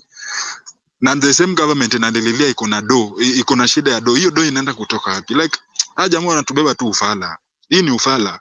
It's high time tufike tu kwa ground, tuambie watu the reality, like the health cover, the stuff, it can't help. Tunaambiwa wanatuletea SHA na ni kama inakuja na universal health cover. Universal health cover ni something like there's a free medical cover, like unaweza enda hospitali utibiwe na uende home bila even paying a coin, which cannot happen in this country. You know very well, if you have been going to the hospital, you know very well it can't happen. So kila kitu hapa inanurishiwa na wanatafuta kitu ya kuipolish nayo ikaa ni kama we are in a reality world, like Kenya tunasonga mbele tuko place ingine fit, but there's nothing. Hawa ni conmen, these are thieves, these are thugs, they were thieves, these are thugs, criminals, bandits. Kenya is being run now by the president himself is a bandit, because kila kitu analeta ni Kenya naletea wa Kenya dismay. These are just stress. Huyu jamaa anatupea mental problems. So sisi tufike to ground the same way tuliongelea watu tukawajulisha about the financial bill, tukaambia how shit it was, tuambie the same thing. Don't even waste your time ati una rush pale ati italeta change. There's no change. Hakuna siku yenye government itakugaramia kuonea huruma like this guy is sick, like tumshughulikie hivi. It will never happen. So tujulishe tu watu. Mimi civic education mimi nitaendelea nao na sitachoka kuambia watu reality venye vitu zinaenda. Juu hizi ni upumbavu tunabebwa.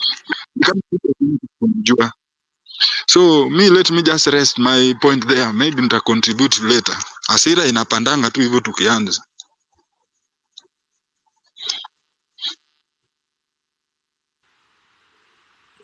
Oh, okay.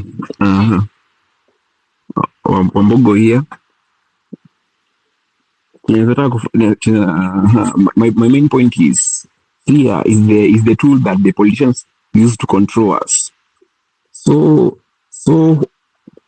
kenye tunafaa kufanya ni ku make sure hata kiongozi ikwambia aje usimsikize jujue yani wanatumia afya kutucontrol. Alafu kuna ama globalists. Kwa ma globalist kuna USA wanafanya nini Kenya? Kenya si nchi yao. Sasa ni kumaanisha wanakuja kumedal na politics za huku.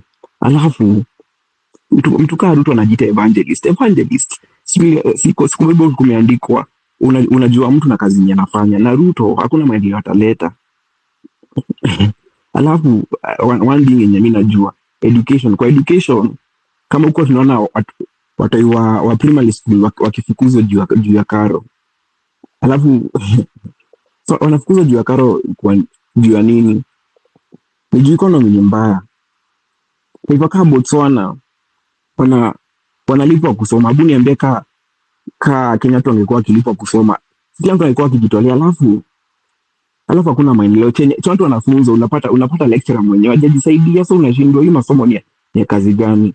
Alafu mimi nasema ni mtu kwa ground anaongea na vernacular language yake, anajaribu kuelezea watu wazee afikiri na ujumbe vizuri. Alafu kuna msali alikuwa anaongea kuhusu mambo ya technology. Mimi naweza sema ni hata watu waandike magazeti.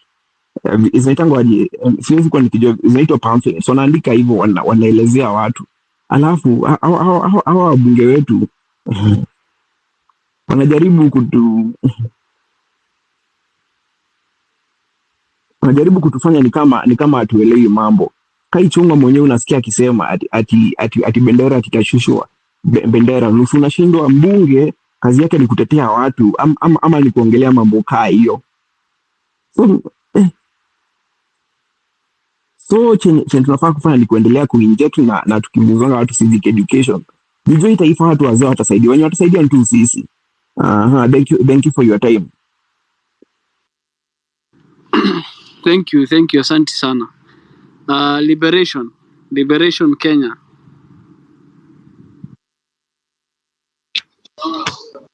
Shukran KOT. Thanks for the space.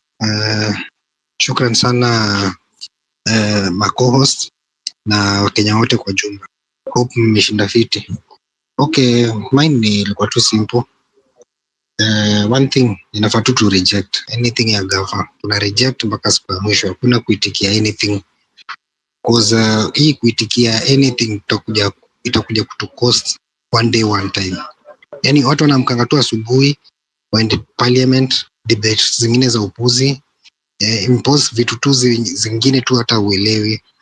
All of a sudden unasikia tu vitu zimehappen hata hujui ni nini. Watu wana plan, wana impose tu mambo ingine kwa civilians zenye hata zifai. So kama hiyo story ya sijui ni Shif ama ni Sha ama ni nini.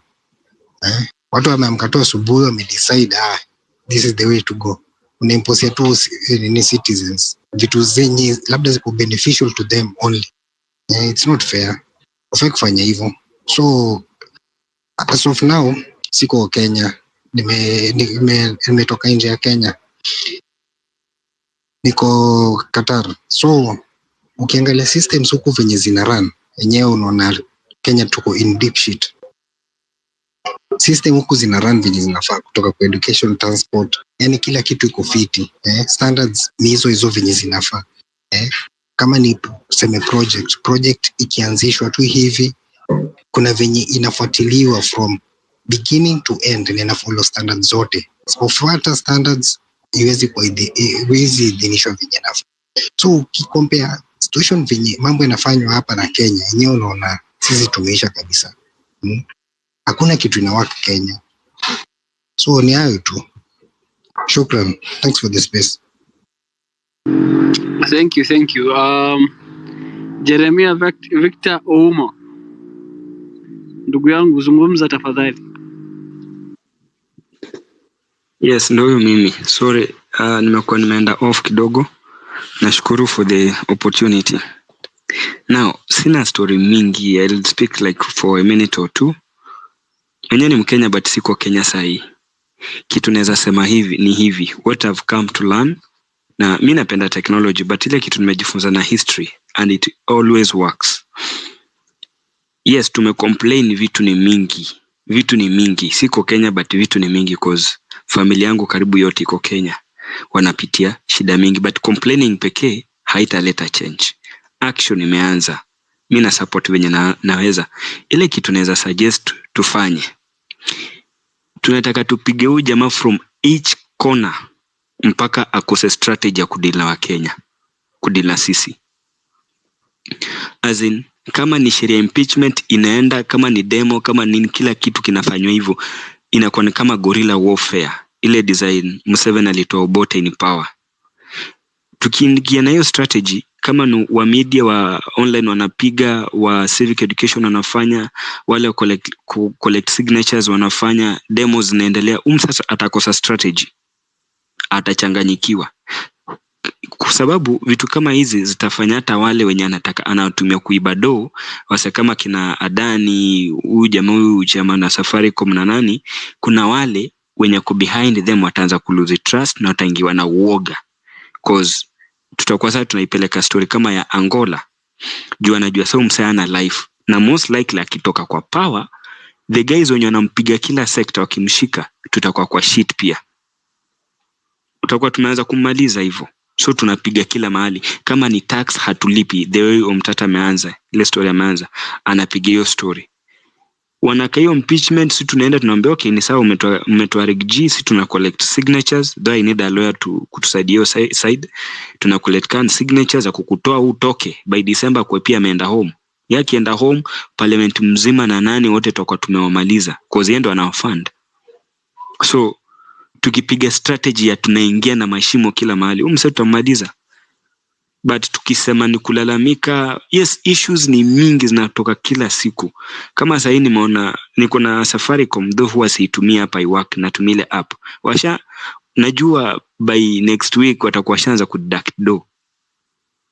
Hiyo najua. Hizo messages zao najua, na familia yangu ameniambiwa shaanza kuwa migrated to hiyo, sijui inaitwa sijui shia, sijui ndo nini hiyo. Hiyo anatumia kuibia watu do. Na hiyo kitu haiwork. Now tukipata KMPDU pia wana strike, wanampeleka venye wanampeleka, pia si tucheze role yetu. I'm assuring you by December msata kwa out of power. But tukiamua kwenda ile design ya kitambo, kitu kimoja tufike mwisho, maana zetu tutaimba hiyo wimbo na tapata sha extend term limit hadi 7 years. So tufikiri hapo. Then nataka kuambia hivi, okay, I'm a bit older, I'm 34 years. Nataka kuambia hivi, from my experience, kama mwezi kupigwa vita mjue kitu mnafanya ni useless. But ukiona tunapigwa vita, inamaanisha kitu tunafanya iko na power kiasi, iko na asset kiasi, iko na power. That's why hata sasa Ruto amechange hiyo sijui security whatever yake, because anajua whatever we are planning itamgonga vizuri. So hii najua kuna wale washaingia ndani, wataanza mabloggers wao na nani wanalipwa venye wamelipa some confused students wa UN, hata sijui kama ni real students, wana support impeachment ya Gachagua while hawako sure na fee. Hizo ni stories zote za kuchanganya wa Kenya. But sasa sisi, for those who know what they are fighting for, cause mimi okay, huku penye niko I can say niko safe, but what about my sister mwenye uko Kenya? Kama tunaweza make other Kenyans who feel this is about them, not just us, them. Unaambia shosh, fikiria life ya mtoi wako. Kama wewe utakuja kunyang'anywa hii shamba sababu mbunge ameona anataka kujenga hapa flats na kufukuza hapa ama kuwa uwe bwanako, will you allow kitu kama hiyo ifanyike? Hivyo tutakuwa tuna appeal to their emotions. Unaona? So that tunapata support pia wazazi wetu, the way tuna appeal to their emotions. Let them feel, because most of them are farmers. Unamwambia ile lo inakam, kuna vitu wezi panda bila license from the government. What if your gaviki kata kupatia license? Ile kitu yenye Sabina Chega na tumia the other lady kupitisha kupush. So let us use that one as our way of talking to our parents. Juko na wale bado wako zile enzi za Moi. Lastly nikimaliza, nimeanalyze vitu Ruto anafanya, umse anacheza na script ya Moi. So kama unaweza understand politics za Moi, utaelewa game umse anacheza.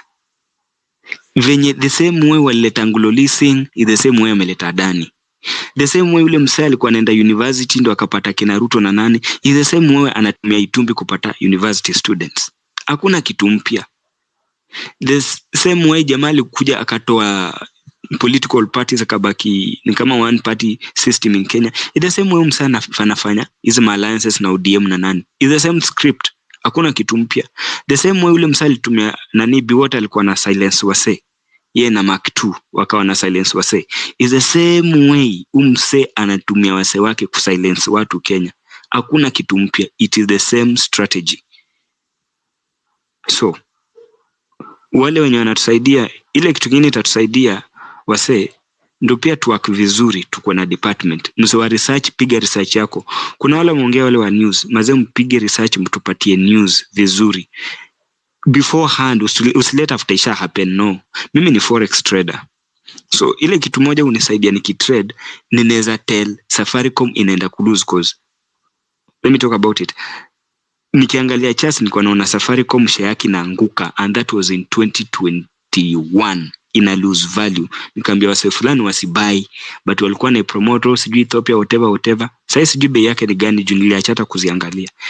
So kwa nini naweza predict juu najua what is coming from the chart? So kama wase wa media pia wanaweza kutuambia mapema what is coming, the same way Omtata na tuchanua na tukue na venye kila msee na department yake wa kuhit huku tunahit huku. Mzee, I'm telling you, December atakuwa ameenda home. Juu ile zili tuko nayo hata Raila hajai kuwa nayo. Sababu mazee, the truth is this, I'm 34. The next 2 years my focus will be on something else, but sitaki kushift focus yangu while hapa ground ishaharibika. So napanda nini kama shamba ishaenda, mchanga wote ishaenda ni mawe, hakuna kitu napanda. That's why nawaomba wase tukue united. Hata nana akuje na uchafu gani, najua wengine watakuja wakidangolio hiyo carrot mbele ya macho yako. Please na kuomba usichukue carrot na chini unakatwa miguu na ulimi natolewa, hautaikula. So please nawaomba, hata wakikwambia nini usikubali. Mimi ni forex trader, ukitaka nikutrade hiyo basi account nikumekea do, I will do it, but pigania Kenya cause it's for our future. That's all I have to say. Thanks, man. Thank you, Jeremiah. And I think this is a very weird space because nobody's requesting for the mic. Kapsa. And one thing we must always keep on reminding each other, actually it's not one thing, it's two things, is what our motherland means to each and every one of us. Hii nchi inamaanisha nini kwako? We must ensure that we never lose touch with our soils. Unajua the saying like, hata ukisema nimechoka unaambiwa go out and touch grass. Literally go out and touch grass, because these lands have been enough for our forefathers. Not even enough, they've been surplus. And the other thing we must always remind each other is ubuntu, umuhimu wa kuwa na undugu, having a wholesome society where everybody in the society plays a role. Mpanwa, funga mic yako kidogo tafadhali.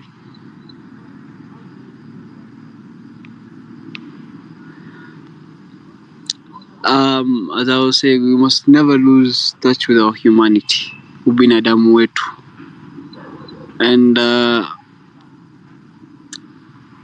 with incidences that some incidents, kuna vitu vimetendeka karibuni that are very emotive, and those emotions should be part of what is fueling us for a better tomorrow, where there's nothing that matters other than ile nchi tunataka, the country we want to leave behind. Because as much as our forefathers left a country that's fucked up, for lack of better terms, they left us a country that's still standing on its feet. And what's happening currently, again, for lack of better terms, ni wenda wazimu. Iko wagoroki tuko nao hapa wanatuongoza. Because if you look at even not even the things they're doing, some of the things they're alleging to want to do, it's not something that sane people can comprehend. We have a very, very perfect, almost perfect constitution. But what's its relevance and ina umuhimu gani kama the people who are supposed to implement it do not care about it? For a long time, we haven't cared about this country enough as a people. Sisi wenyewe, individually. It's time now that we create time in our personal lives. Kila mmoja wetu to do what is collectively ours. We must always remember that which we collectively share. Our lands, our flag, our national anthem, our coastal beaches, the mountain. We have so much to be proud of with the Masai Mara. Our different languages and different dialects within the same languages, our cultures, our traditions. These are things we should never lose touch with. Kabsa. And I'd like to call upon the artists, because if we look at something that keeps fueling each and every revolution, it's revolutionary artists, especially poets and musicians. Tafadhalini. Let us our entertainment be centered about a better country, a better tomorrow. Thank you. Iende irudi. Anguka na. I'm here. Yeah, thank you guys. Nimefurahia, your conversation is quite good. And I've been following, I've been listening, I've been speaking. And from the previous discussion that we had, I first of all congratulate you all because of what we did about Morala. I told that Toria that we had nothing to apologize to some individuals, and that's the spirit that we should have. Actually, I wrote in X, if you can just see, I just said we need the number. And if at all the number is there, then it means we can achieve. But the number require unity. If you are here and with no unity, then it means we have no purpose. And what's the goal? Actually, here we are discussing of people who have been terrorized in a way. Let me say that for the previous 4 months, we have been seeing some things that should not happen to someone who is a citizen of Kenya. Actually, I can say that we happen to lose so many people, so many young youths, young generation, that people who are or they can move a country far, but who are terrorizing them, our senior. And you can see, as you say, someone say, I listen to them carefully. If Gachagua is to go, there is no way Gachagua is bad more than his boss. If you command me, it therefore means I take the command from you. Simply mean, if Gachagua is to go, then Ruto must go. Because I don't see any good either of them. And then I say, we have been dodged in this government, whereby I will always say, we were told that we shall have job. Na kweli, we don't have jobs. Na nikauliza the last time that we talked in X, is this a job that we are promised? That the youth will be always been terrorized. And it has happened that we are the one who are speaking for the country. Even in fact, even the older have become silent. Ya wao wamejiangalilia tu. Ukiangalia, it's a youth talk. What we are hearing, what's going on. But ukiangalia our fathers, wao wamenyamaza. Even this issue concerning Gachagua, wao wametulia tu. it is us. What I said, that we youth are supposed to be united, and someone wrote somewhere we should forgive Osama. Actually, that is true. Mimi nasema hivyo.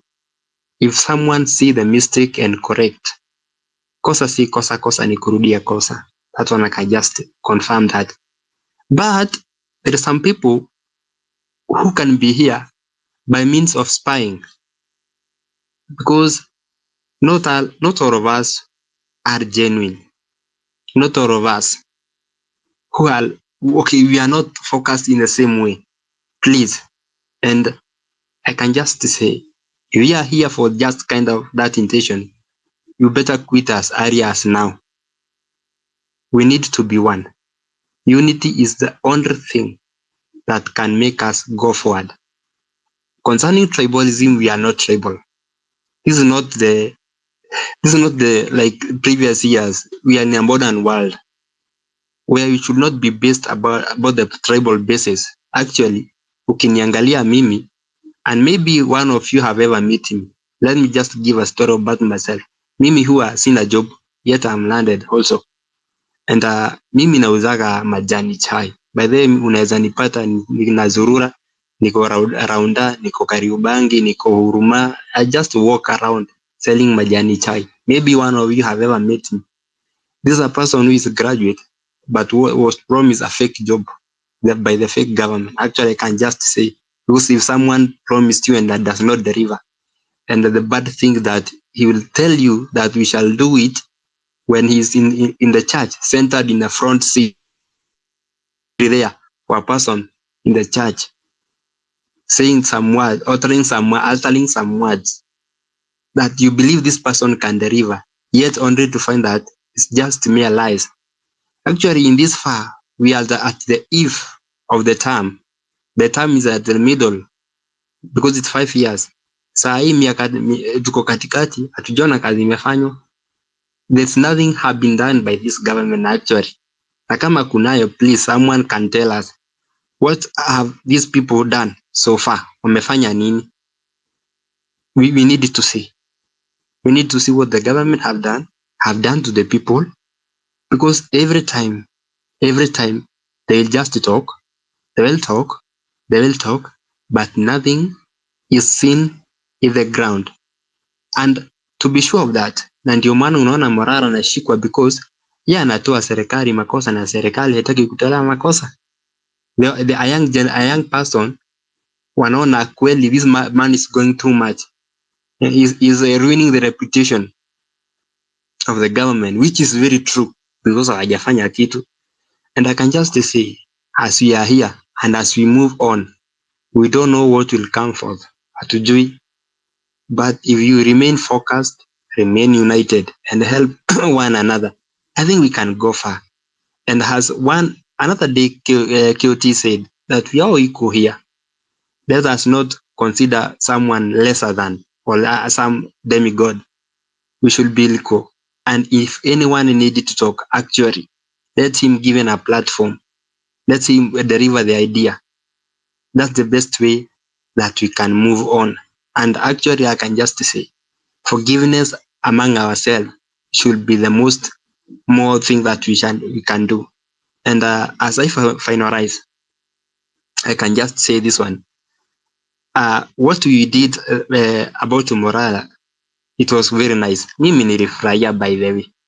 And I saw unity. And if we go that way, we shall go far. Please, please, please, do not lose focus. Thank you. Thank you very much. Thank you. Let's have Shushu Francis Maina. Then after Shushu, let's have Patrick, then Diggy. Yes, Farah. This is Farah. Yeah, go ahead, bro. Okay. Hii issue ya shisha. You know, wameleta hivi vitu kama political party. This is just like a political party. Change from Jubilee to UDA sijui kwa whichever party. So nyani ni wale. but wanajaribu, msitu ni ile ile, wanajaribu kuchange shisha. Ilikuwa na ugumu gani kubadilisha hiyo system wa upgrade badala ya kuleta jina SHA? Nilisikia PS akisema watarun parallel hizo system za NHIF na shisha, hiyo SHA watairan parallel. Hii kurun parallel system ilikuwa kwa institution moja tulirun, walileta system mpya wakairan parallel. In fact hiyo system walirudi wakaiblow yenye ilikuwa ya zamani, ilienda na pesa mingi sana, alafu ilikuwa haina backup up to date. Watu walianzia mali, walianzia kama ni 2012 sababu wali blow hiyo system, wakasema wanaenda kuleta backup si South Africa si nini, but wali lose millions and millions of money. A system ile walileta tena ikawa ina wizi mwingi sana, M-Pesa nini, mpaka wakaibadilisha tena. So this one NHIF, mtasikia ile kitu itakuja kufanyika hapa. Hii ni scandal wameleta tu ya kukula pesa ya Wakenya, because watu wamekuwa kichangia hiyo NHIF. Si kuona ugumu ile wangefanya, badala ya kubadilisha hii jina SHA whatever nini na nini, waran tuna hiyo system ya NHIF, lakini wa upgrade, alafu kama kulikuwa na zile loopholes wa upgrade hizo loopholes na whatever na nini. So this one is hii ni ukora tu wameleta ya kukula pesa ya Wakenya. Two, tena kwa issue ya Gachagua impeachment, wacha walete katika county, we are ready. Kama wanasema Gachagua alitengeneza pesa billions of money, akanunua hoteli, sijui akafanya nini. Juzi wamevet ma-CS, au ma-CS unaangalia within a period of 2 years mtu amemake 150 million, hawakuuliza walitoa wapi. Kama Gachagua, kama watakuja kwa ground, tunawangoja. Hata hawa members wa parliament wote, tuanzie kwa president, watuambie vile wamepata pesa yao mpaka saa hii within that 2 years period ya miaka 2. Tuliona kina Murkomen pesa ile wameunda, au ma-CS walirudi within a period of 2 years, watu wako na mamilioni ya pesa. Gachagua before aingia kwa deputy president walimstaki kwamba ako na wakafungia pesa yake almost around 12 billion. Gachagua si mtu atiakuwa na pesa. Hizo zote ni scandal tu. Hata wakisema alikuwa anaenda anasema Murema, hata Ruto aliishi huko kwa Murema, alikuwa anafanya nini during Uhuru? Si aliishi kwa Murema? Raila aliishi Murema, tafuta nini huko? So hizi issues zote ni za kufunika macho tu. Impeachment, wacha walete impeachment kwa county. Nilisikia speaker leo anasema kila MP atadeal na watu ya constituency yake, kila MP. Wakaanza kusema wapewe security. They are not sure kama watu yao watawapiga ama watawafukuza, wanasema wapewe security because wanaona sasa hawako safe, sababu wanajua ile vitu wamefanya. So let them come on Friday, alafu tutadili na hawa. Thank you.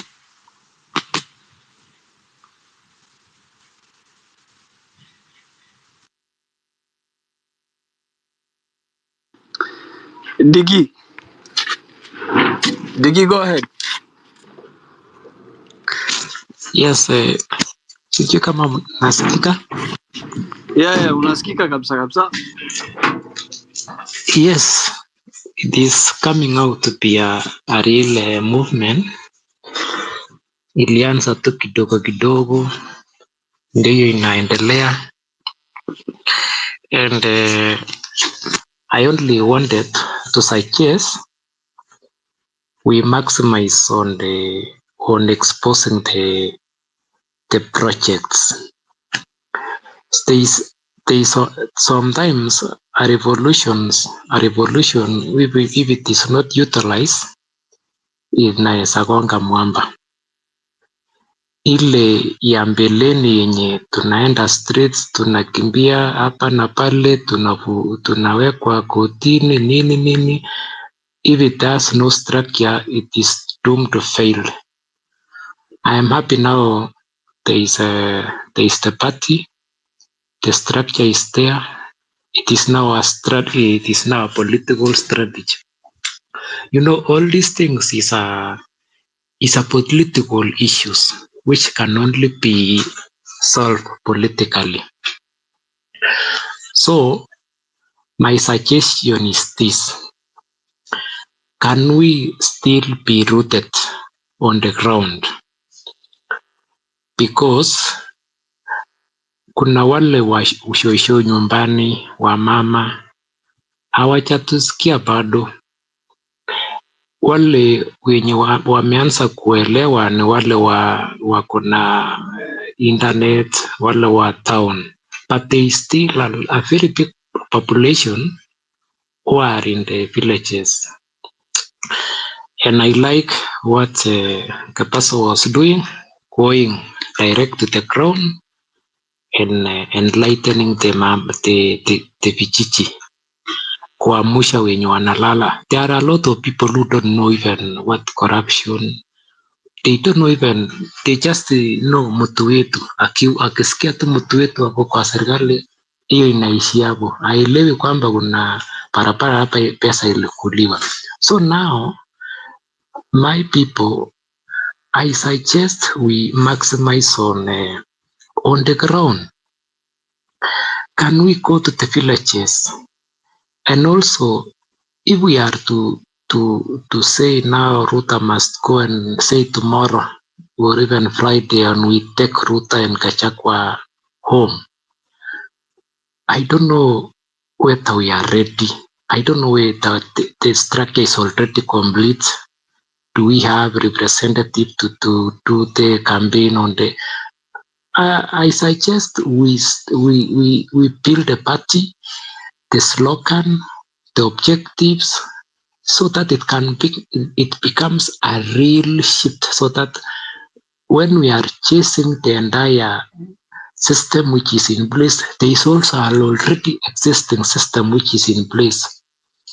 So that we don't go to the streets and we chase them, and then there is no alternative.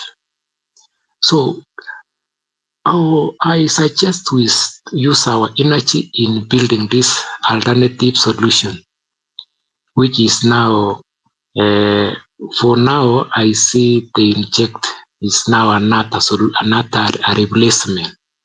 Yes, and I suggest we move another level of this exposure.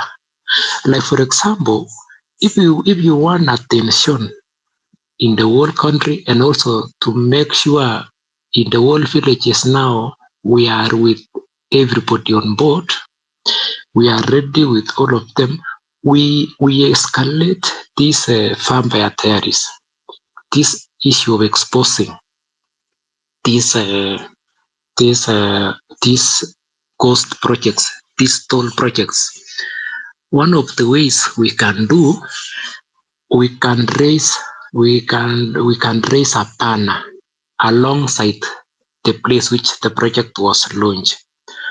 For example, if there's a road which was launched and it has told, and we have done research the amount of money which has been lost, tuichange a billboard alafu ireisiwe kando na hiyo yenye ililonjiwa, alafu iwekwe crime scene, and then we put the details which was there. If for example the amount which was allocated, the name of the contractor, every details, and then their amount lost this billion. We do all those, we raise all those banners in every villages, in every county. I tell you, it will raise an alarm, which will now trigger a discussion towards that issue. So this issue we escalate, yeah? And then any MP who will be against that, then it will be an opportunity to tell them this MP is the one who has who stole this money. So we now put all the MPs or this politician in an awkward situation. Do they defend? Did we send them to represent the mwananchi to ensure roads, infrastructure are in place, or we send them to represent other things, parties? So I think that is the best way we can do, so that we bring these people who are in the villages on our side. So that is my suggestion. And thank you for the mic. Thank you very much.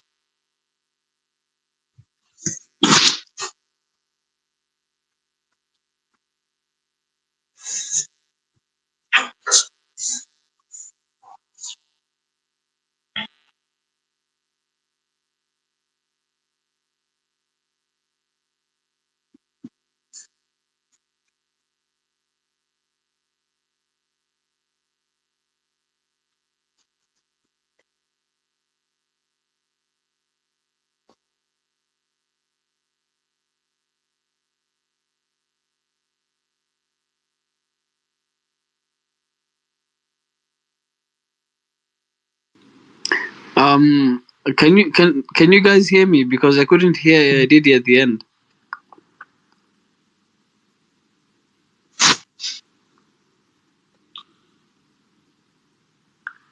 Okay. Waziri Mkuu, let's go. But before you go, I wanted to say, Didi, I don't agree with a bit of what you said, kwa sababu, yes, we need to keep on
you